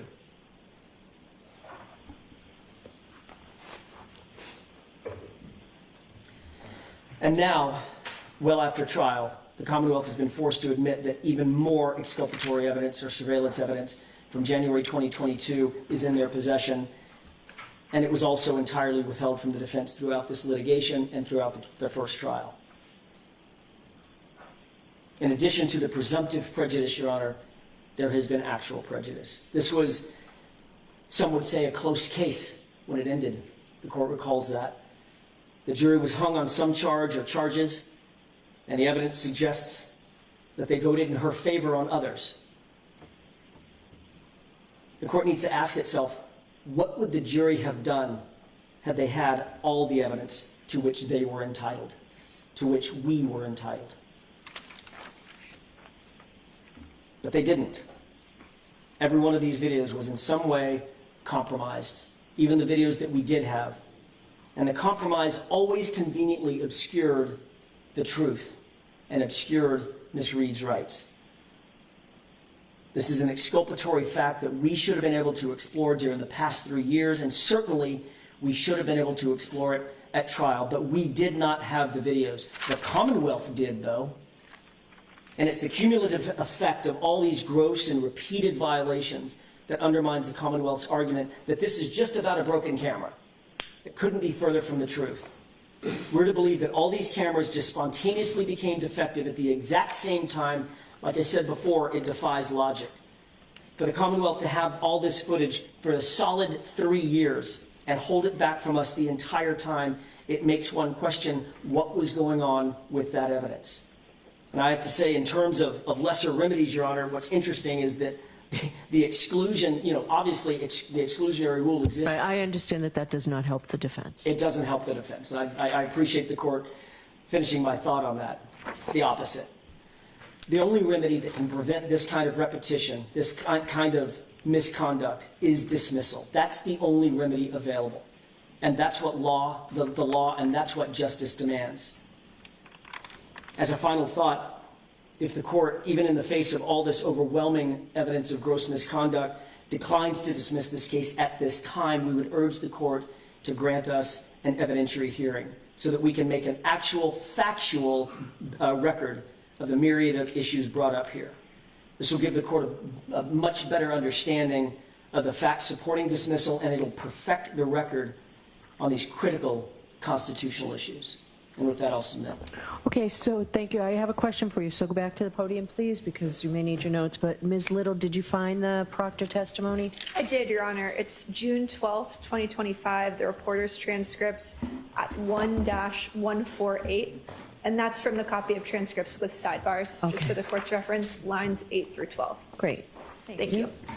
All right, I have a question, Mr. Jackson, just about, so you argued, obviously, the importance of the Lexus arriving at the Canton Police Department. You argued a distinction between a cracked taillight versus a shattered taillight. Correct. In your pleadings, and again, you just saw, I want specifics where I can find something. On page 28, you talked at the top line, cracked, not shattered, when it arrived at the conflicted CPD on January 29, 2022. If the taillight was largely intact and only cracked, rather than shattered and missing 47 pieces, as Dayton Police Officer Sergeant Barrows testified he observed earlier that day, after the Commonwealth claimed Ms. Reed had struck Mr. O'Keefe, the evidence would establish Ms. Reed's innocence and be case ending for the Commonwealth. The 47 pieces I'm having trouble finding. I just took a quick review of Sergeant Barrows' testimony yesterday upon being prepared for this. I didn't see it in there. Ms. Little, do you know where that 47 pieces is? Yeah, the 47 pieces is not related to Sergeant Barrows' testimony. Well, it sounds it from this, so I'm not to read it this way. What Sergeant Barrows clearly testified to was that he observed a taillight that was cracked and not broken. Okay, the 47 pieces, I read that to mean it was from Barrows' testimony. No. As Dayton Police, Barrows testified. All right, where do I find that 47 pieces? The 47 pieces, I can get multiple transcript sites, but those were the photographs the Commonwealth presented at trial. that there were that many pieces found at the crime scene. It's the number of taillights. pieces that were booked into evidence. Okay, Yeah. great. Yeah, if you have trial transcript of that, I don't need 47 points, but if there's something that summarizes it, because I took that to read as I see it reading. No, Sergeant Barrows specifically testified about his observations of the taillight earlier that day. Right. It was uncontroverted that there were 47 pieces of taillight Okay. recovered at the That's not clear to me the way this is written, so I'm glad I asked you. Okay.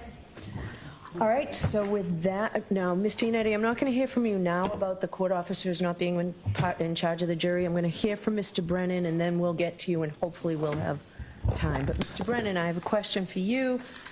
As I started with a question for the defense, so I'd like you to explain to the court, please, what efforts the Commonwealth made to comply with the Rule 14 obligation regarding the Sallyport videos, and why the dribs and drabs of the way the discovery came in. It may be most helpful if I give the court a history as I've learned it about the production of video in this case. Okay? And it will explain in context the production of video and will help create the foundation so the court can understand and perhaps the defense can best understand. All right, and just like I did with Mr. Jackson, if I need to, I'm going to interrupt you Of course. to clarify some of this. So know that that's what I'm focused on. I understand clearly. In November of 2024, the defense asked me to see if I could provide a chain of custody regarding the production of video in this case. And so I agreed that I would do that and made best efforts to talk to as many witnesses as I could, review the discovery, and speak to the attorneys.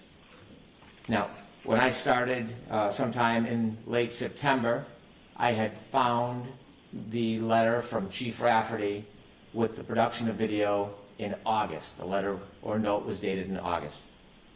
So to start from the beginning, the prosecutors in this case did not have knowledge that there was videos from the Sallyport area. There was nothing about it that was particularly relevant to them. The defense theory did not make it clear to them that that was important. There was no motion filed by the defense. At what point in time? This is leading up to trial. Okay. At that point, there had been no request by the defense for video of the Sallyport area. What I learned is that Trooper Proctor had requested Sallyport video from the Canton Police Department. And the person who was the custodian of Canton Police Video, who would download it from the DVR, was Sergeant D.G.M. Petro. He made a request shortly after this event on January 29, 2022. Sergeant D.G.M. Petro downloaded video from the front wall camera, which was later characterized as the blurry camera, and he left it at the front desk. Trooper Buchanan, at the direction of Trooper Proctor, picked up the video and he brought it to Trooper Proctor. Trooper Buchanan did not look at the video at that time. It was given to Trooper Proctor. Trooper Proctor did not provide it to the prosecutors. So Trooper Proctor was aware of the video. The prosecutors were not aware of the video. That video is the same video that Sergeant D.G.M. Petro says that he downloaded the video in 6-hour segments, and that contained the front wall blurry camera inside the Sallyport and camera in front of the police station. That remained with Trooper Proctor for some time. In June, around June of 2023, Trooper Proctor then made a second request from Sergeant D.G.M. Petro Even though we already had it? for different cameras. He wanted cameras, a camera angle of outside the Sallyport area, so when the tow truck dropped the car off, leading into the Sallyport, which is now characterized as the exterior Sallyport video. Again, Trooper Proctor asked Trooper Buchanan to go to the Canton Police Department and pick up a copy of the downloaded video. Trooper Buchanan went to the police department, picked up the CD at the front desk. That CD had a yellow sticky tab on it with Trooper Buchanan's name, and Trooper Buchanan wrote in the case file on that yellow sticky. He brought the CD to Trooper Proctor. Again, Trooper Proctor in June 2023 had a copy of the exterior Sallyport video, but did not provide it to the prosecutors. Both of those videos remained dormant.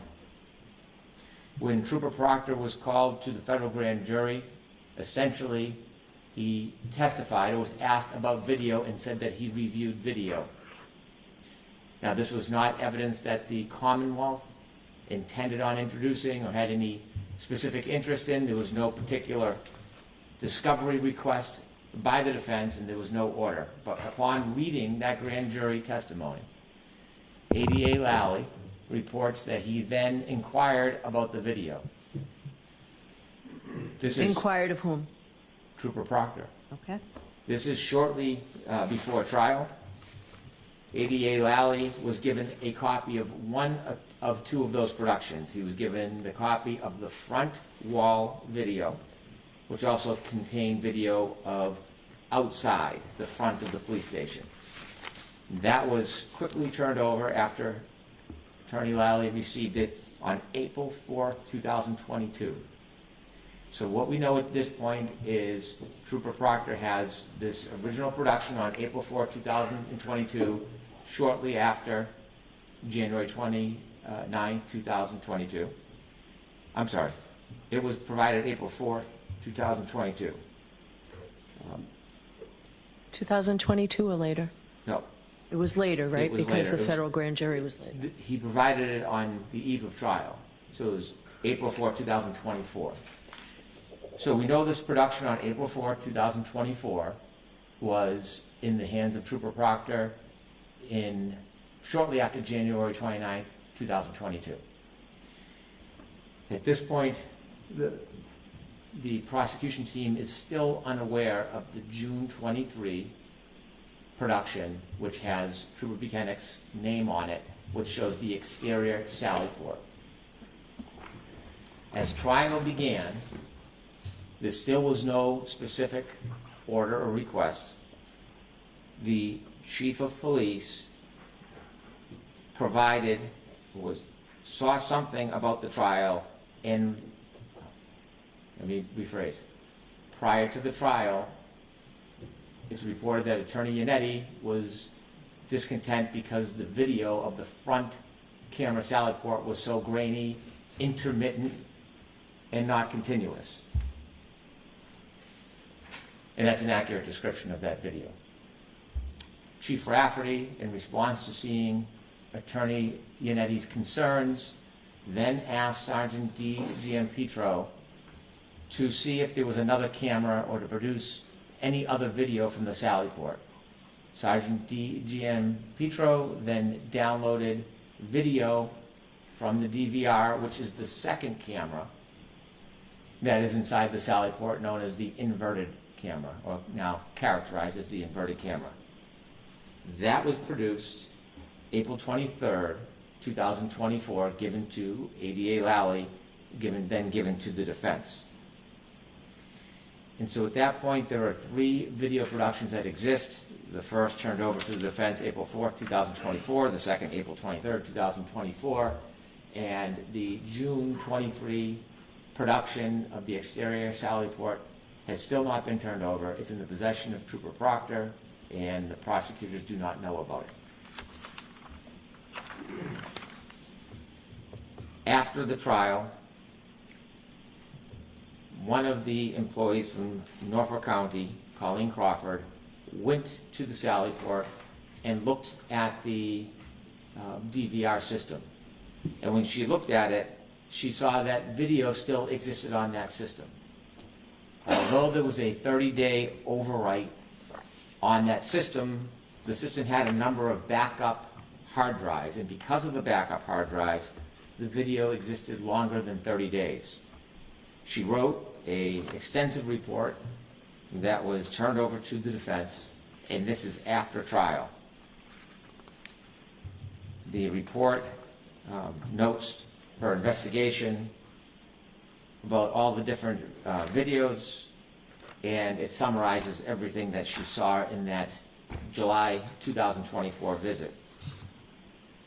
As I mentioned earlier, in August, Chief Rafferty provided video of the hallways that included some video of Brian Higgins, and she accompanied a letter or a note. I learned that that video was copied during the trial, and it is noted in the sergeant's letter. The chief of police and the sergeant were downloading video, not in response to a motion to compel or produce, but rather because they had concerns about accusations that were being made about the department, and they were saving video, in their opinion or from their perspective, to help defend against future false claims against them. They downloaded a number of videos that were then turned over in that August 2024 production. When I first learned of that August letter and note, I turned it over to the defense immediately.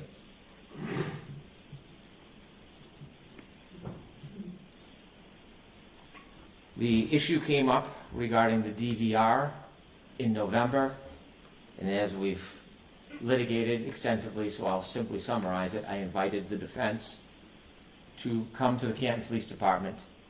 Given the intermittent or spotty production of video, I thought it best they have an opportunity to look firsthand, although I didn't know if the video would exist, as I've said. And then when they came in December, I think it was December 12th, if my memory serves, and learned that there was no longer video stored because it had been overwritten, I then went to the Canton Police Department so that I could have a closer look at the video cameras to see if there was something missing.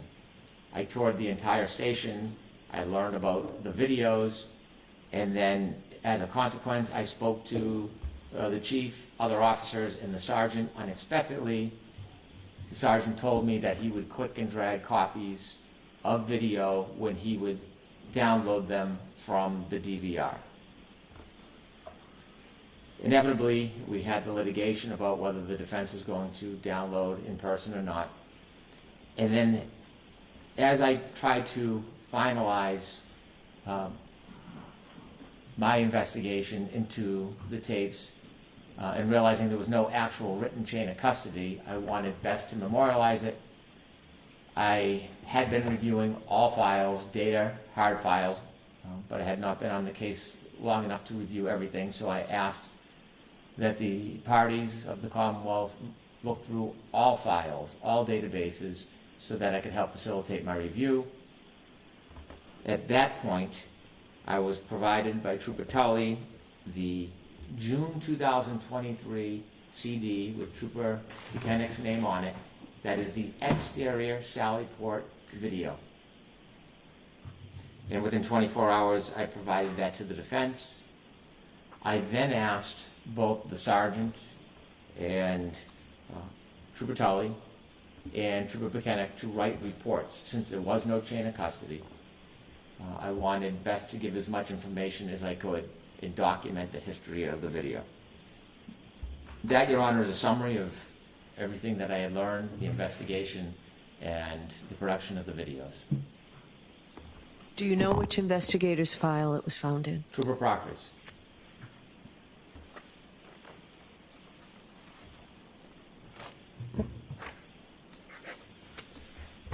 Okay. Your Honor, I have 3 separate arguments. I will proceed with the videotape argument since we've lodged into it. Sure. Okay. Now, the defense has made a number of conclusions that there was somehow videotape that was tampered with. There is absolutely no evidence whatsoever, none. It's not even speculation. There's no evidence that any videotape was ever tampered with. They say it, but there's none. I have seen none. They have produced absolutely no evidence that any video was altered or tampered. The defense lodges the idea of bad faith, that there was some type of advantage in that this video was withheld from them on purpose, and again, that is a baseless claim. If the government was going to hide video from the defense, they never would have got it. Maybe they would have got something after I came in and looked. They would have not got this production in April 2024. They would not have gotten the production if the government was looking to hide anything. And so the idea of intentionally withholding or bad faith is just characterization by the defense. The words Brady have meaning.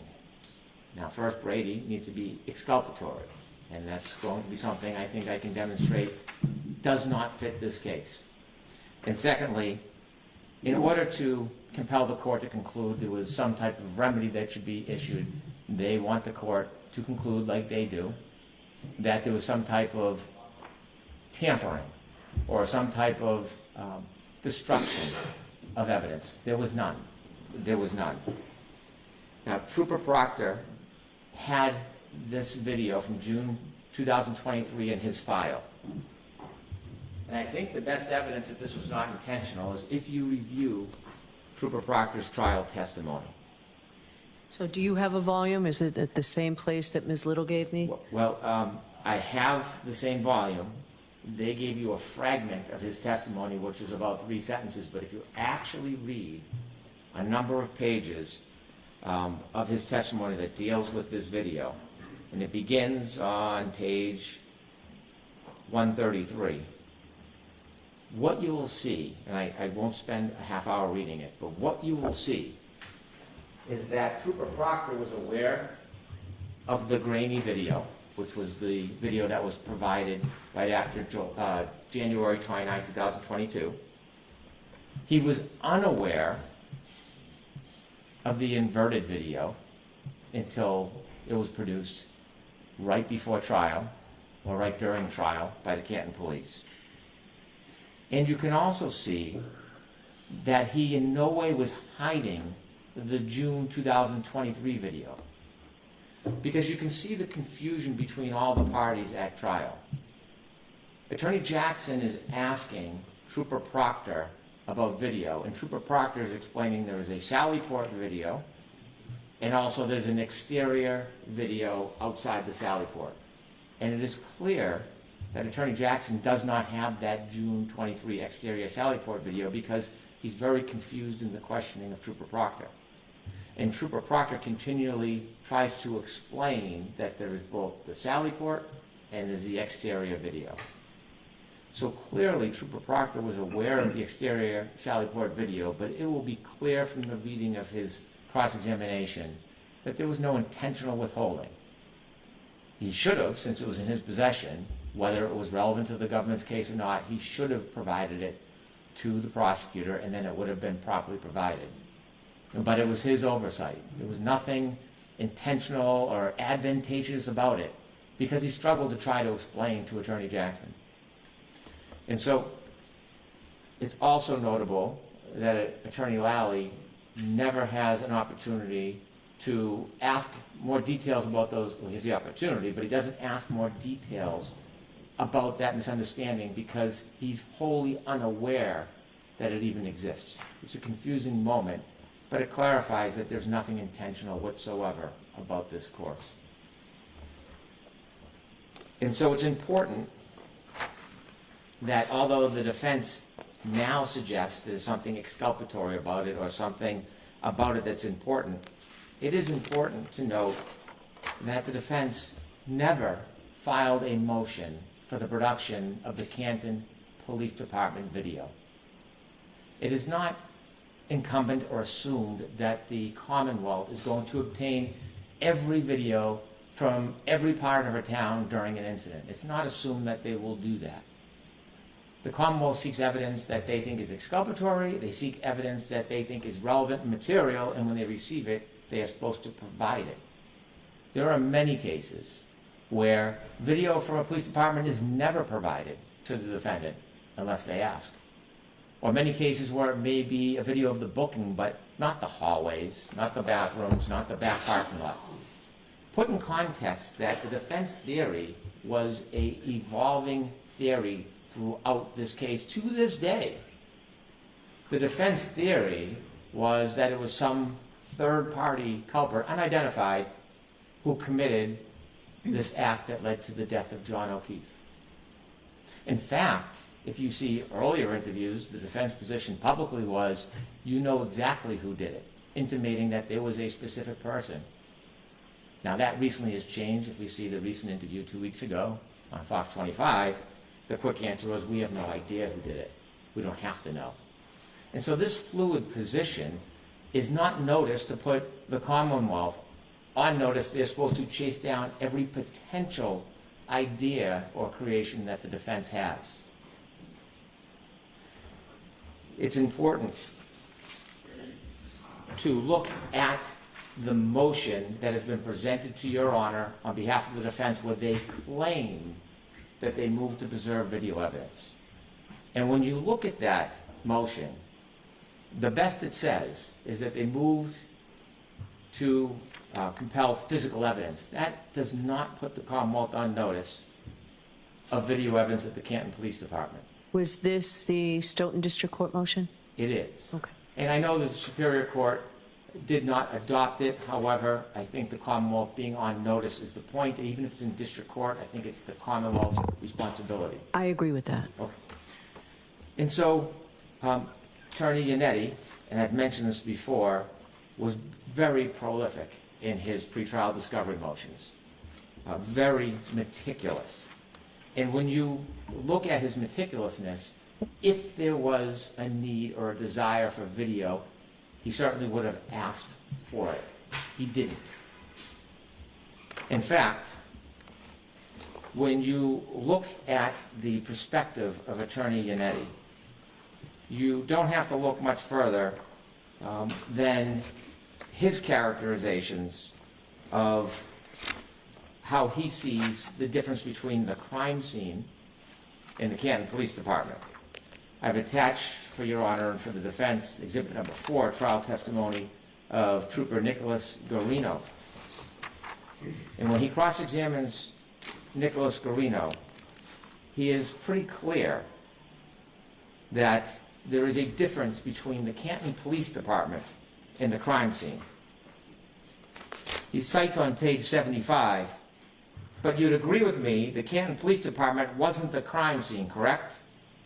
And Trooper Garino says, I never said crime scene in my report, I wrote scene. And Mr. Attorney Yanetti iterates, okay, well, Canton Police Department was not the scene of any crime, was it?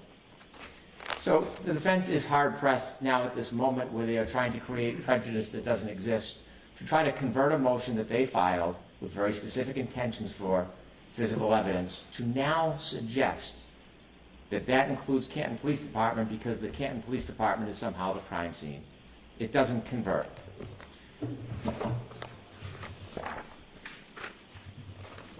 In argument, Attorney Jackson characterizes not only Trooper Proctor's testimony, and I encourage the court to look at that because when you read it in context, I think it clearly screams that Trooper Proctor is hiding nothing whatsoever. But if you look at Trooper Buchanan's testimony, on June 6, 2024, if you start at page 103, Attorney Jackson, and to paraphrase, I'm not quoting him verbatim, suggests that there's something about Trooper Buchanan that is lying about his position or about what he saw, or that Trooper Buchanan admittedly saw the inverted video. Not the case. Trooper Buchanan reported that he did not see the inverted video until after Canton produced it, because how would he see it before Canton produced it?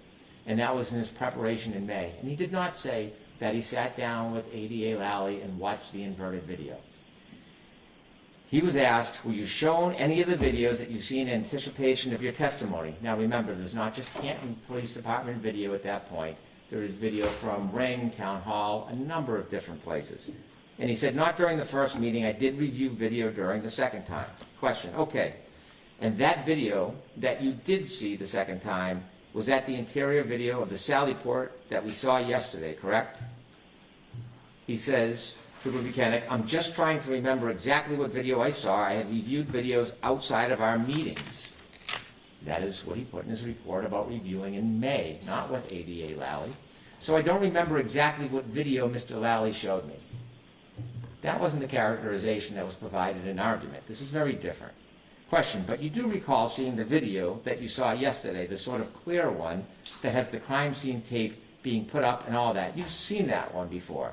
That's the inverted video. Answer, yes. I'm on page 104. And that was with Mr. Lally, correct? Trooper Buchanan, clearly. That is not correct because I do not recall when I saw that video or what video I saw with Mr. Lally. That sworn testimony is not only in stark contrast with the characterization that was offered by the defense, but it directly contradicts the conclusion they asked you to reach, that Trooper Buchanan watched this video with ADA Lally in preparation for trial. Therefore, it is a lie that the Canton Police Department provided the inverted video sometime earlier. That's sworn testimony.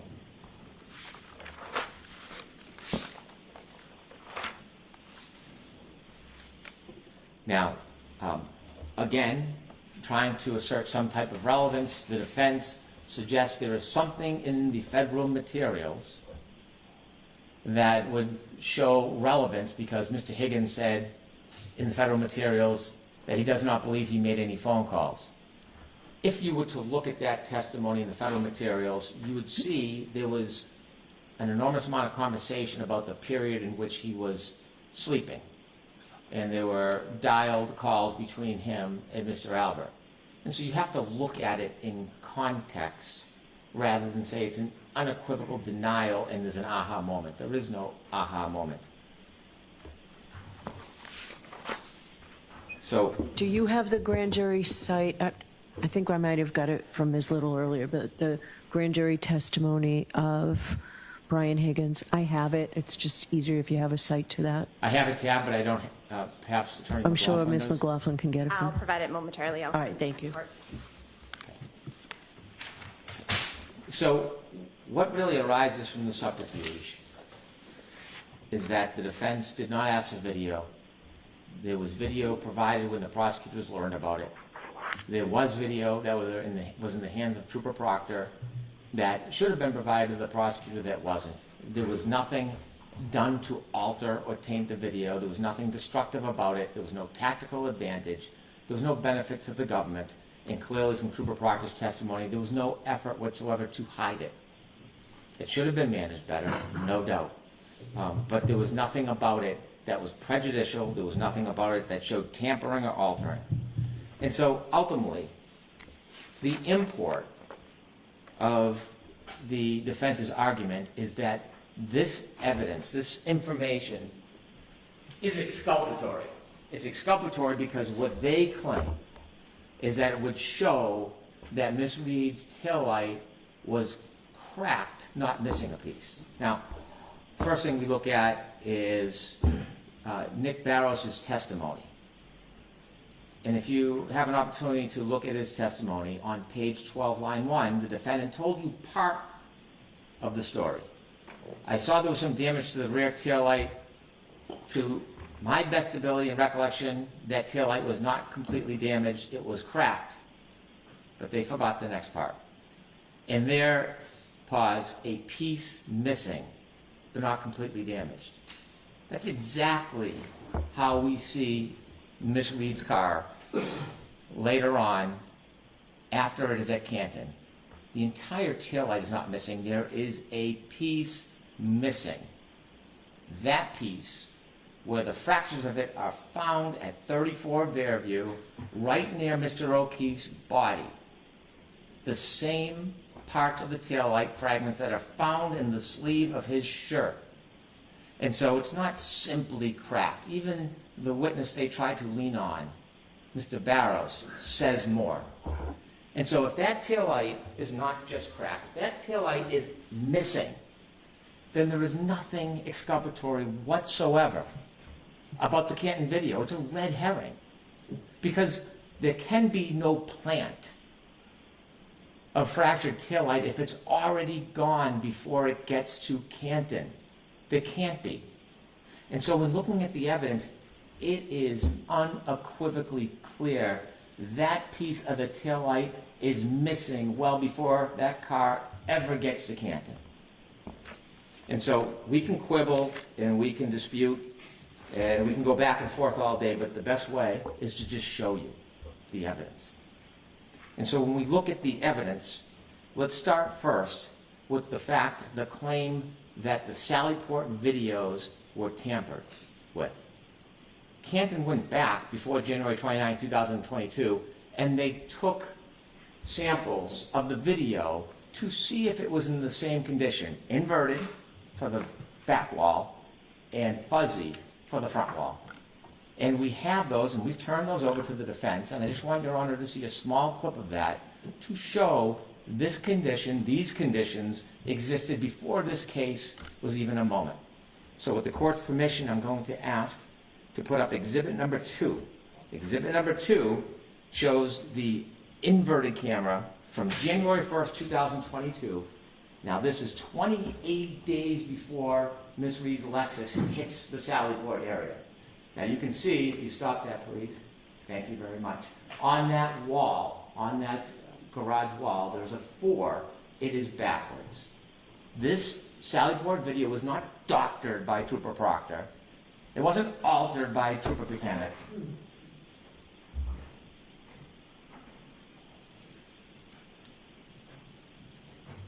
It was in existence well before Miss Reed's car showed up to that Sallyport. Similarly, front wall camera, could you please put on exhibit 3?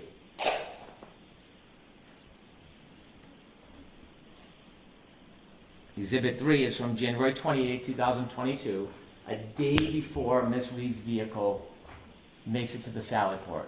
And you can see the quality. It wasn't distorted on purpose. It wasn't manipulation by the state police. This is the way the camera worked in Canton. Thank you very much.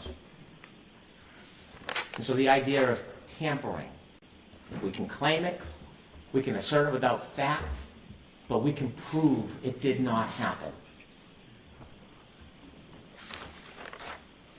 Now, what we know is that missing taillight was not tampered with because it was gone hours before police even touched Miss Reed's vehicle.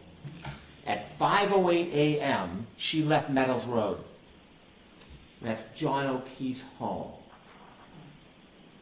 And when she left at 5:08 a.m., that taillight part was already missing. If we look at Exhibit 6, please. This is from the ring video of John O'Keefe's home. This evidence directly contradicts the idea that the Sallyport video is relevant to show any break or planting of evidence. As Miss Reed nudges into Mr. O'Keefe's car, she will pull forward and we'll stop the video in 2 spots so you can get a clear look of that rear tail light missing.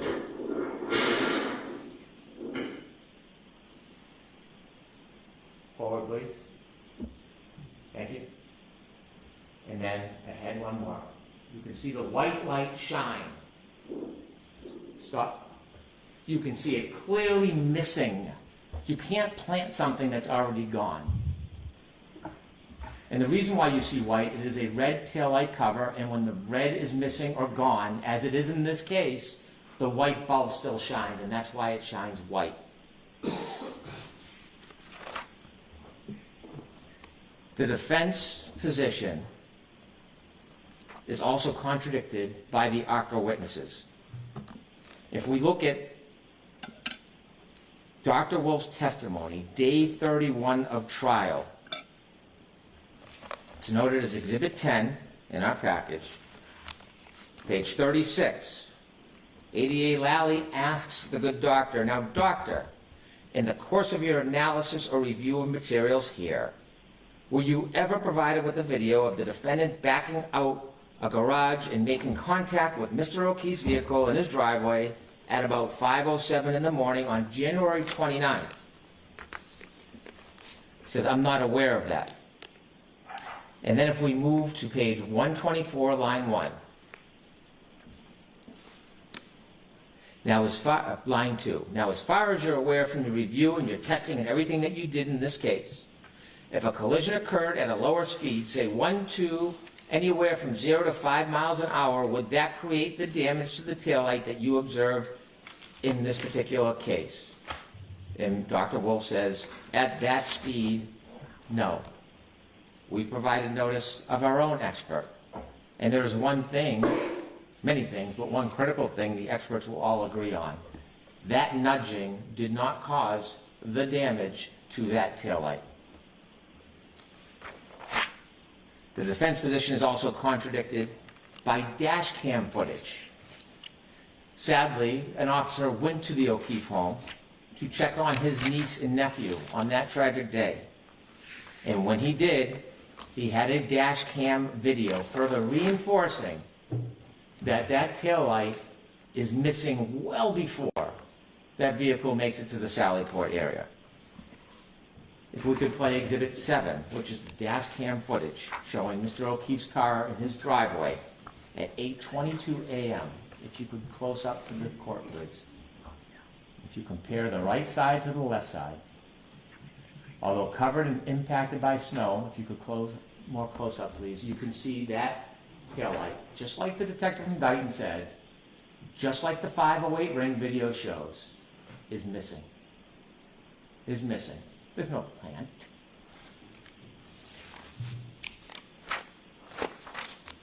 The defense's position is also contradicted by the alarm.com video that we received pursuant to Rule 17. There are two videos, 8 and 9. If we could play Exhibit 8, please. This is the defendant's car arriving in Dighton in the driveway. The defendant on the passenger side, and you can see them walk to the back of the car near the right taillight and stop. And if the question is what are they stopping for, we can play video 9. And this is when the car is being put on the tow truck before it makes it to Canton. And just like 508 in the driveway of Meadows, John O'Keefe's home, you will see that right taillight shine white, showing the missing taillight cover on 2 occasions. If you have an opportunity to stop the video at the important points, please do so. Can you lower it? We cannot. Can you zoom in on it? Your Honor, I would encourage the parties to look at it on the computer. The clarity is much better, and it's very clear, the white light missing video. I cannot see it clearly on the screen. So will you give me a flash drive of all of these exhibits? Oh, there we go. Okay, If you look at it on a small screen, see right there? I do see it. Yeah, and then you'll see it again. So the alarm.com video contradicts the defendant's position that there is anything exculpatory about these Sallyport videos. In fact, this whole idea of third party or plant doesn't come to town until 9 months after Ms. Reed is indicted. Perhaps the best evidence that contradicts the defense's position that there's any relevance to the Sallyport video, that there's any type of plant by anybody, is from the defendant herself. Ms. Reed spoke to Gretchen Voss on June 20th, 2023.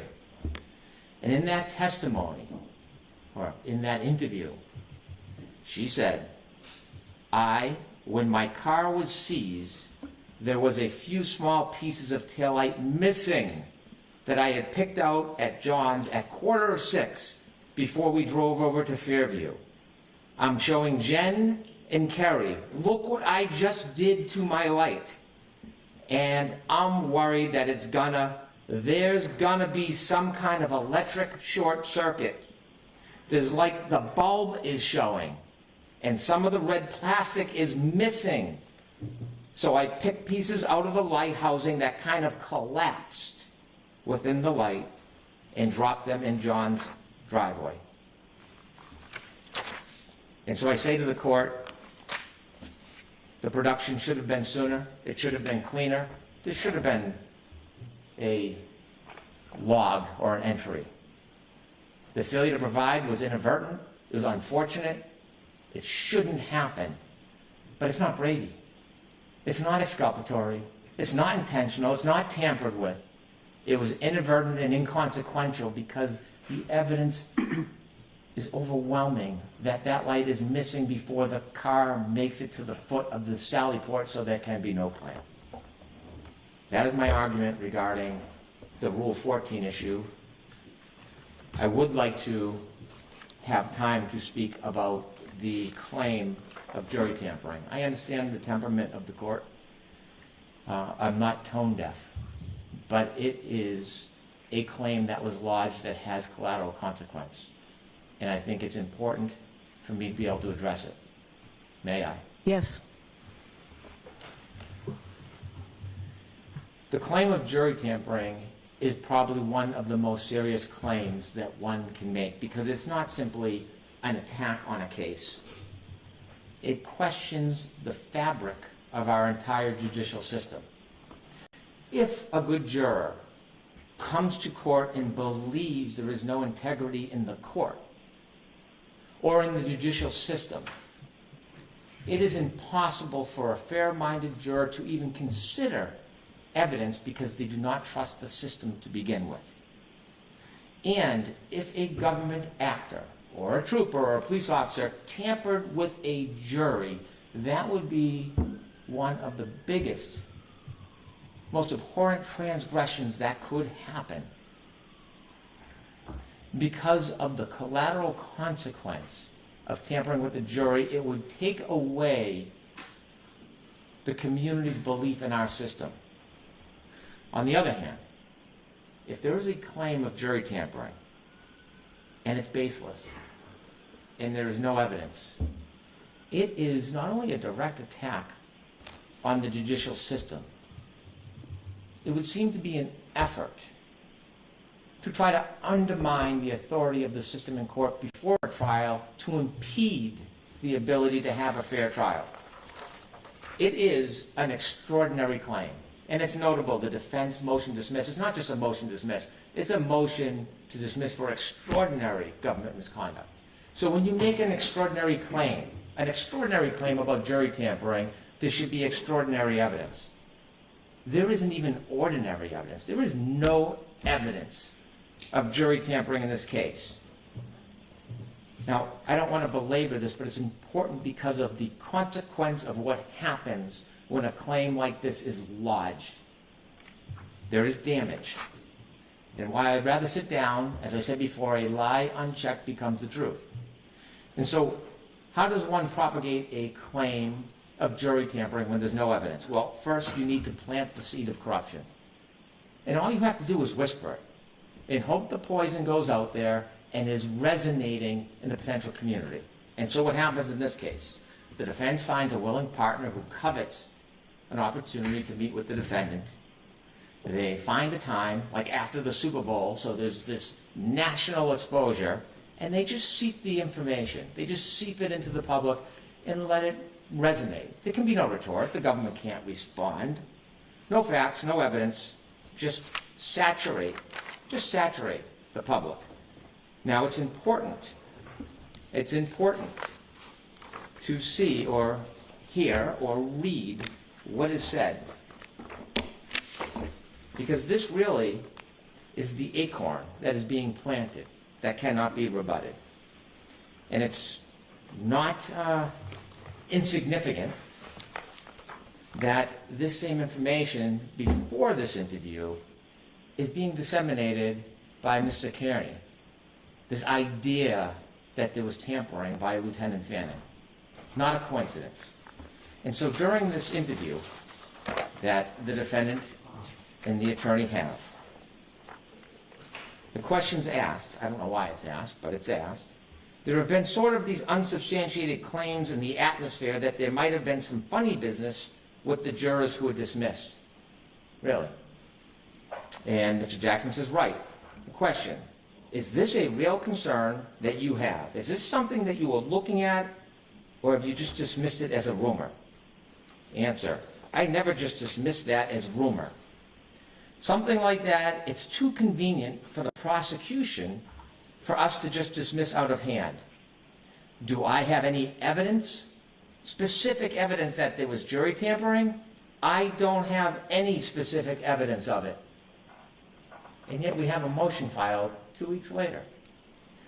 Do I think there are questions that should be asked? Do I think that there are questions that have been raised about the way the jurors were dismissed and who was dismissed very specifically? And then it continues on page 13 of the transcript.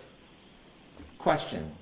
One of the state troopers who was involved with the Norfolk DA's office and on the periphery of the investigation was also responsible for the jury? Not sure where these questions come from.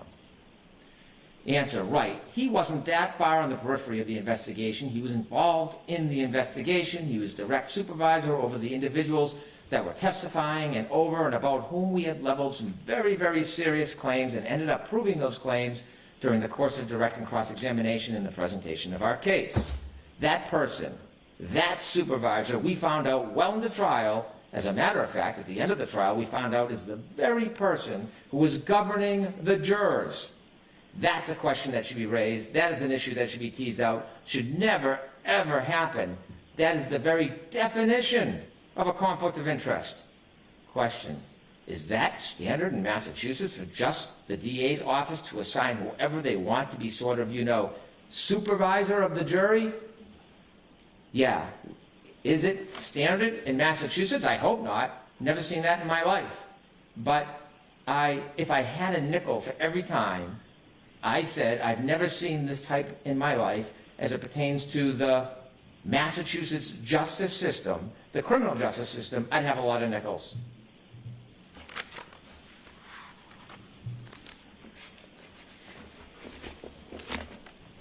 So I didn't see that interview. I don't have the transcript. I'd like a copy of that transcript. Your Honor, I understand, and I may be mistaken. We produced all of the exhibits to the court, and you should have a transcript. If not, I will get it to you immediately. Okay.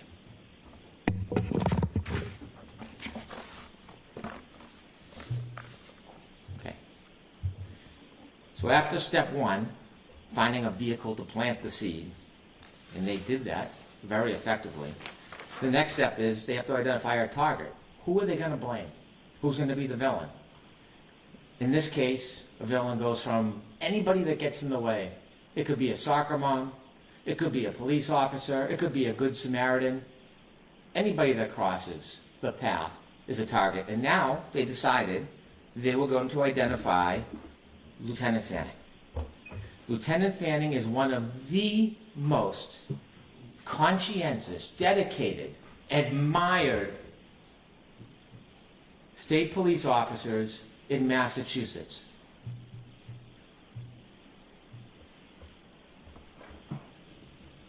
After having his name attempted to be sullied all over social media, attacking his integrity and his name,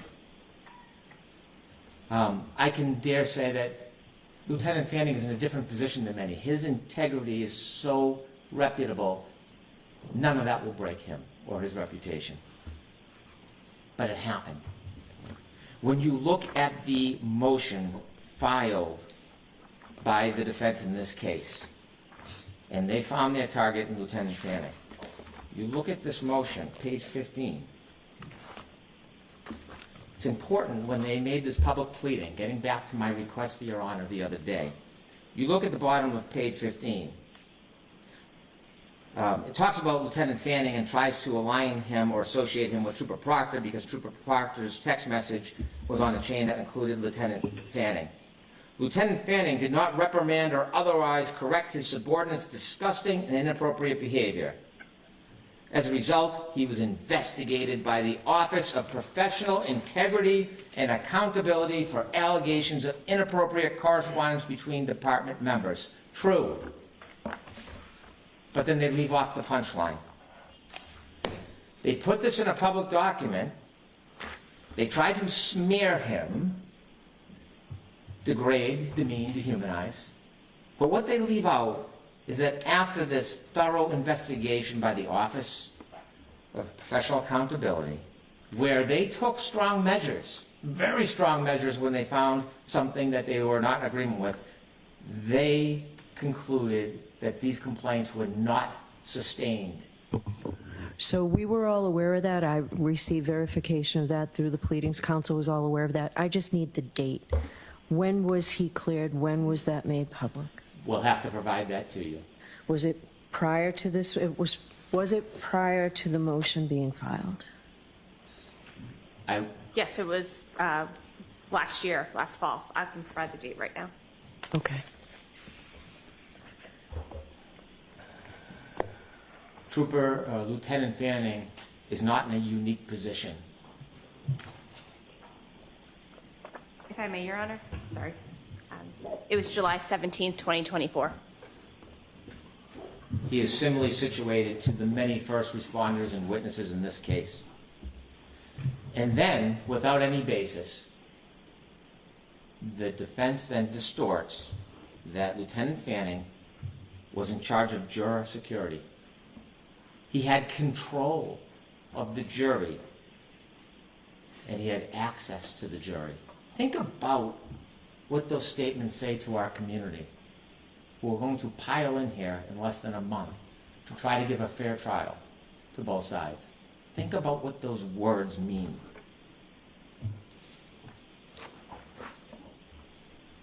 After selecting their target and trying to dehumanize him and degrade him, they then try to create an illusion of this grandiose havoc that is running amok.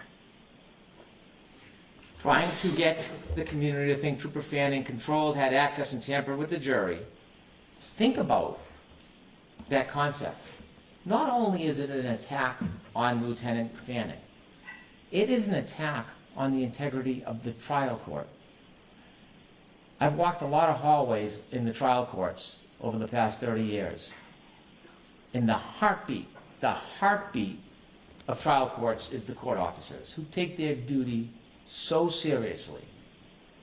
They help, they assist, they guide, and they have solemn pledges. They are charged with the responsibility of the jury. To suggest this is to suggest that the hardworking men and women in our trial court system who come here every day for everybody else's benefit, it is to suggest that they would cede their authority to the state police and abscond from their duty and responsibility to protect that jury with no basis whatsoever. That is the concept that they are promoting in this motion. The trial court personnel throughout the state are steadfast and dedicated. I've tried a lot of cases, and I think most of the lawyers in here have. It is without a doubt in Massachusetts that these dutiful men and women of the trial court protect and are sworn at the end of every case in jury instructions to protect the jury. And these trial court employees, especially here in Dedham, some of the finest, would never abscond that duty. And yet it is now in the public domain, this suggestion.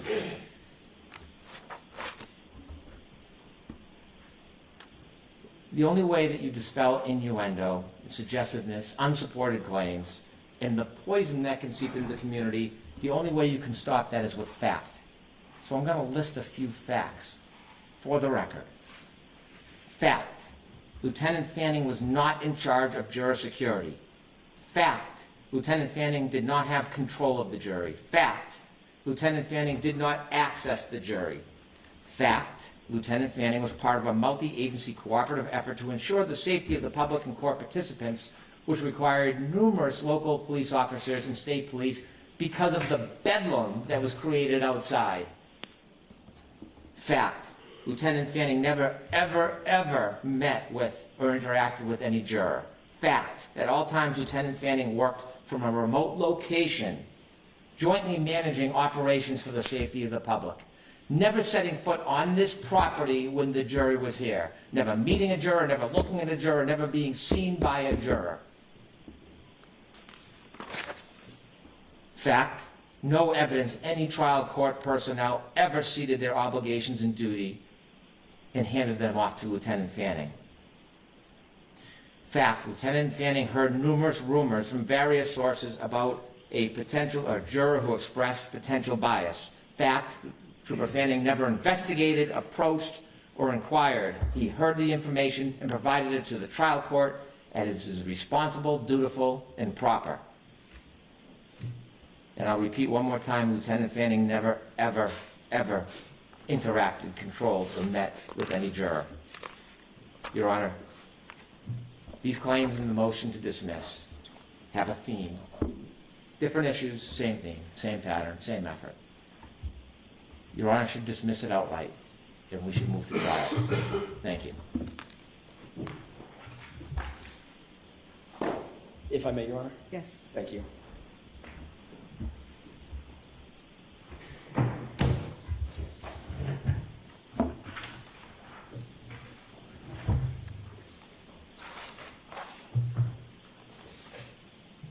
We're going to address in reverse order some of the statements made by Mr. Brennan.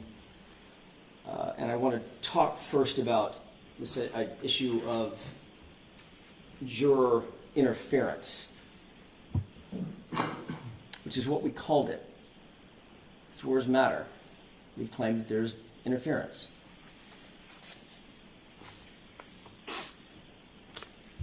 He indicates that that would be an abhorrent transgression if there were interference with a juror or a jury. We agree. It would be an abhorrent transgression. The information that we have in front of us is not the information that Mr. Brennan just recited, which is interesting. I'll get to the facts that he very dramatically stated in just a second, because this is a fact-based inquiry, one that we asked for standing right over there at sidebar and didn't get. But Mr. Brennan, with no support to back it up, and I'm going to ask a couple of pointed questions about that, recites these facts after facts after facts that he claimed absolved the Commonwealth of any transgression as it pertains to the jurors. And when I say Commonwealth, I'm talking about the Massachusetts State Police. Very clearly, in a clever, almost too cute by half argument, Mr. Brennan talks about the good court officers that are populating this courtroom and this courthouse, about whom we have made no allegation, no claim, nothing. We have nothing but the highest respect and regard for the men and women who wear that uniform and perform these duties. None, zero. And he knows that. But in an effort to create an enemy where there isn't one, he acts like we've insulted the court officers, which we haven't.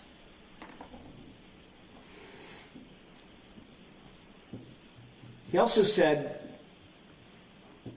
that Lieutenant Fanning stood up here and gave basically a CD, a resume for him, and said, "He's the greatest guy on the face of the earth." I don't know Lieutenant Fanning. I don't know if he knows Lieutenant Fanning. Not really the point. It's in the personality contest. He said that we identified somebody with an unassailable reputation. We identified him. We didn't identify anybody. We were standing up at sidebar, fat, dumb, and happy, not knowing what was going to happen, when somebody else identified him. It wasn't us.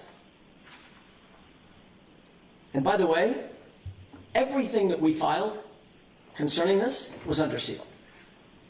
We didn't disclose anything in any court document.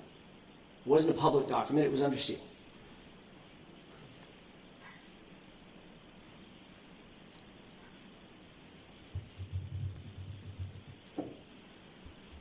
Mr. Brennan then states that he was also a subject, this person with this unassailed career, was the subject of an IA investigation for his conduct on this case. It's not even about something tangential. It's about his conduct on this case, his supervisory role as it pertains to Michael Proctor and his, and I'll repeat it, disgusting conduct as it relates to my client and his text messages, etc.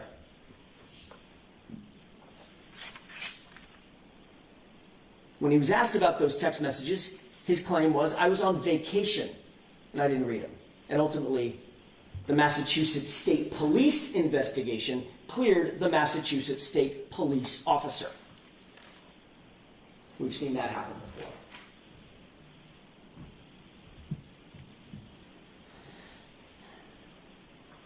The question, or questions, if I could, that surround this inquiry, and the reason that we included it in our motion to dismiss, is because it appears that Ms. Reed did not get a fair trial because of this juror's dismissal. How would the person who's unidentified, to this day unidentified, how would this person know who the juror sitting in one of these seats was if she was at a private location? I won't mention the location. How would they know? How would they know to identify her? How would they know what she said? How would they know to record her illegally, potentially, if that happened? How would they know these things? How would they know that if she was a juror, that she was a juror on the Commonwealth versus Reed matter specifically? And how would this unidentified person know of all of the authority figures to go to Lieutenant Fanning, of all people, who was then described to us after the fact as the, quote, commander of the extensive security operations that this case has required. And I went through that with the court this morning, but I just want to reiterate it one more time. Of course it makes perfect sense that we would presume that if he's the commander, I don't think it gets much bigger than commander. If he's the commander of all security operations, he's a commander over operations that are attendant to the courts, the actual court's security, the personnel's security, the party's security, to whatever degree that is necessitated, but maybe most importantly, the juror's security. That is a reasonable next step to conclude, a reasonable inference from the facts that we were given. But we do know this. He was this same Fanning that was just randomly picked to go report this to, was also the person that was in Ms. Reed's house seizing her phone just months before the trial. He's also the person that was interviewing witnesses or supervising the interviews of witnesses in this trial. He was also the person that was on the text messages between Proctor and his buddies at MSP talking about her and trying to find nudes. We know all of that existed. And yet, we were denied an opportunity, Your Honor, an important opportunity, to simply inquire before this juror was dismissed. That's all we asked. Let's get Lieutenant Fanning in here, let's find out what the source of this is, and let's figure out, is it even remotely true? Remember, the juror never said it was true. But lo and behold, minutes before I stood up to give my summation, that juror's removed. That's the problem. This isn't about court officers and besmirching court officers' reputations. That's not what this is about. This is about what happened at sidebar in the matter of minutes that denied Ms. Reed her constitutional right. There's a couple of other points that I just want to make. Mr. Brennan started his comments by talking about the Sallyport video and how unimportant it is. How unimportant that video is. I'm not going to go through all my points again. The court doesn't need to hear that. But I do want to make this point. He says it's not important. There was nothing to see here. We don't pull videos normally. Yeah, of course you don't pull Sallyport videos if you're investigating a bar fight. This was the purported murder weapon. This truck is the thing that the Commonwealth suggests was used to kill a cop. You think the video of it being pulled into the Sallyport might be of some evidentiary value? I don't know. Can't imagine why that would be important. Can't imagine why that might have some evidentiary materiality. But I do know this. I do know this much. There's one guy who thought it was important. The lead investigator. He pulled it all of it. He was super convinced it was important. And he's the guy that once pulled it, hid it from us for nearly 3 years.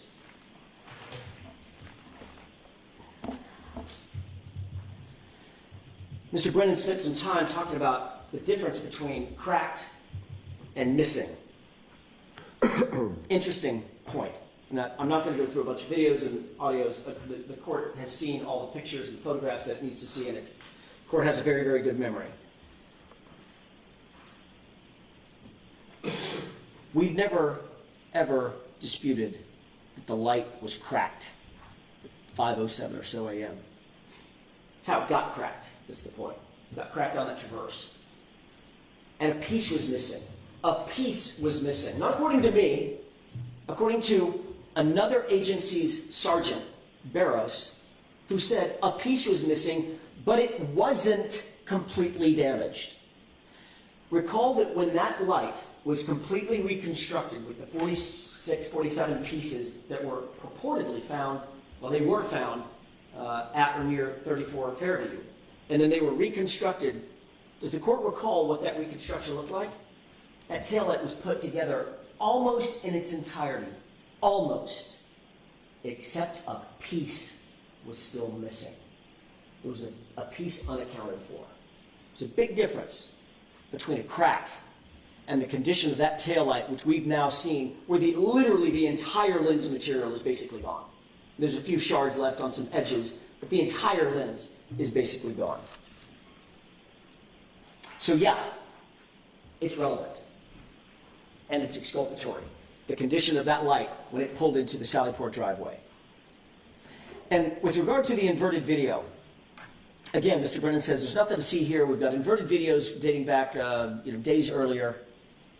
Then why, if that's such common knowledge, then why did Mr. Lally and Sergeant Buchnick, in front of a jury, present that video as a true and correct presentation of what that car looked like and where that car was?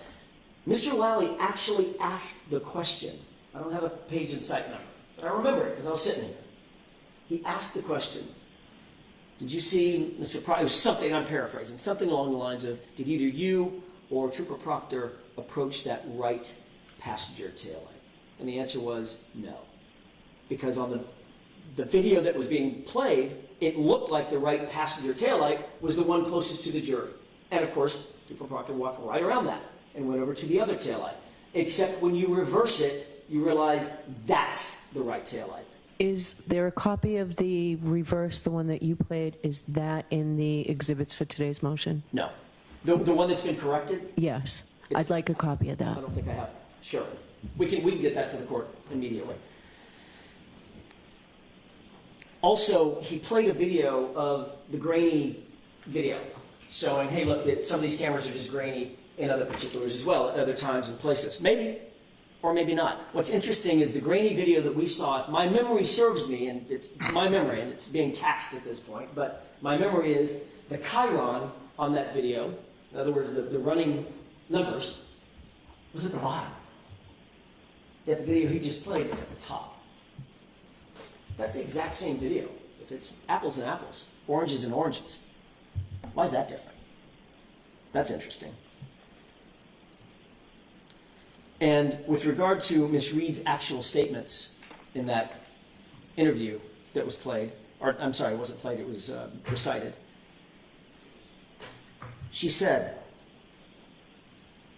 some of the red plastic is missing. Some of the red plastic is missing. In other words, a piece is missing. It's completely consistent with the condition of that taillight before it was at the Sallyport. With regard to the facts that were recited by Mr. Brennan at the very end, every one of those is unsubstantiated. How does he know all that information?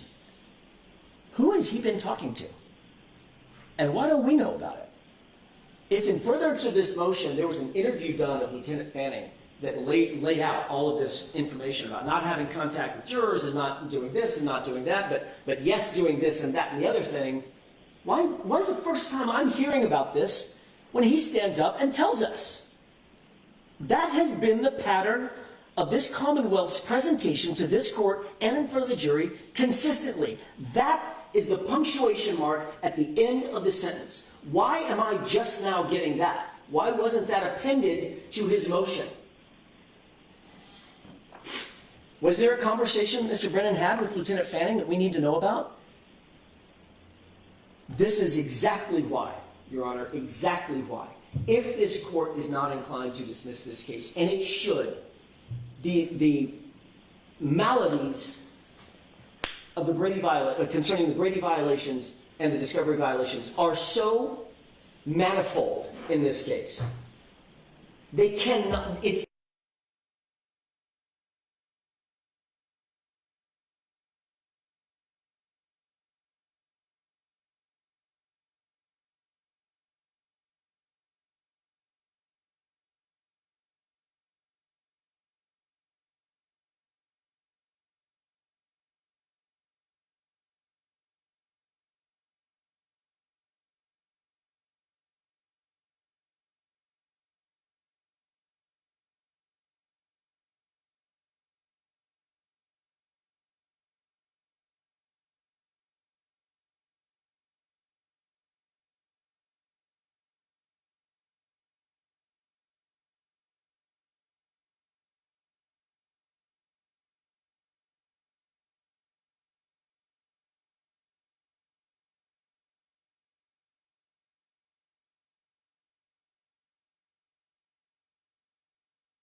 that I stood up in rebuttal and said that it was in court advocating for my client. He then said court TV is not a courtroom. So before you go further, Yes. I don't know if Mr. Brennan was going to give me a court TV site on that. Is Right. there one, Mr. Brennan? I'll have to provide a video. I think that Mr. Yanetti is referring to that comment that was a court comment. And so I intend on I intend on remedying that record. There was also a conversation after with Court TV. All right, so provide it to Mr. Yanetti. Mr. Yanetti, I'll give you an opportunity to respond once you get that. But go ahead, you can tell me what you want to tell me now. Right now, it's out in the court of public opinion that I made this extrajudicial statement. I said specifically I did not. He contradicted me, and that's where we left it, and he said that he would produce the receipts. Now he's admitting he does not have the receipts. There was no court TV interview where I said anything of the sort. That was a Zoom hearing, excuse me, where I was arguing before Your Honor. You know, I would just note, Your Honor, you know, I don't think it makes sense that Mr. Brennan would have done this on purpose because it was so easily disprovable. You know, it's troubling that he would make this damaging accusation without properly vetting it to see if it is true before he attacks opposing counsel. So that was disappointing to me. And I would just point out, and again, I only need 30 seconds, that You can take your time, Mr. Yanetti. You're not going to be well, we're all 35 minutes. Right. I certainly will not be.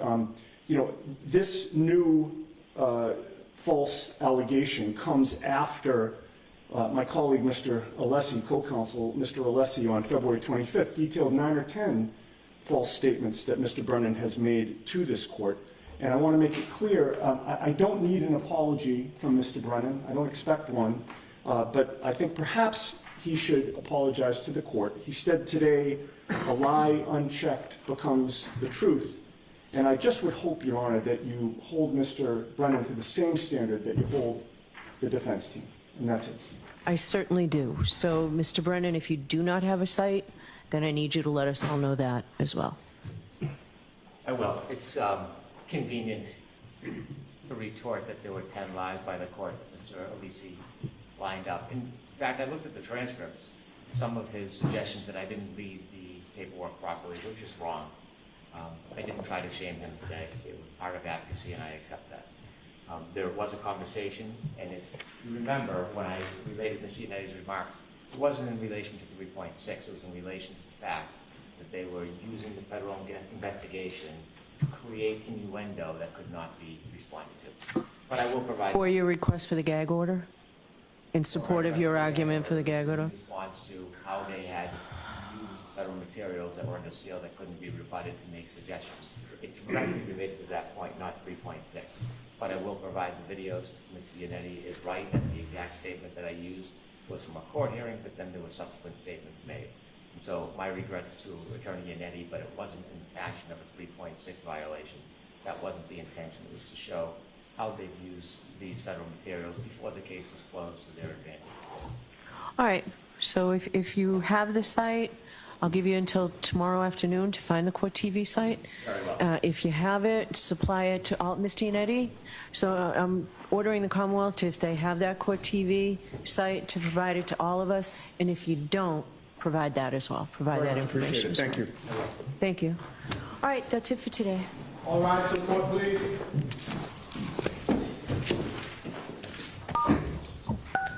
You are muted.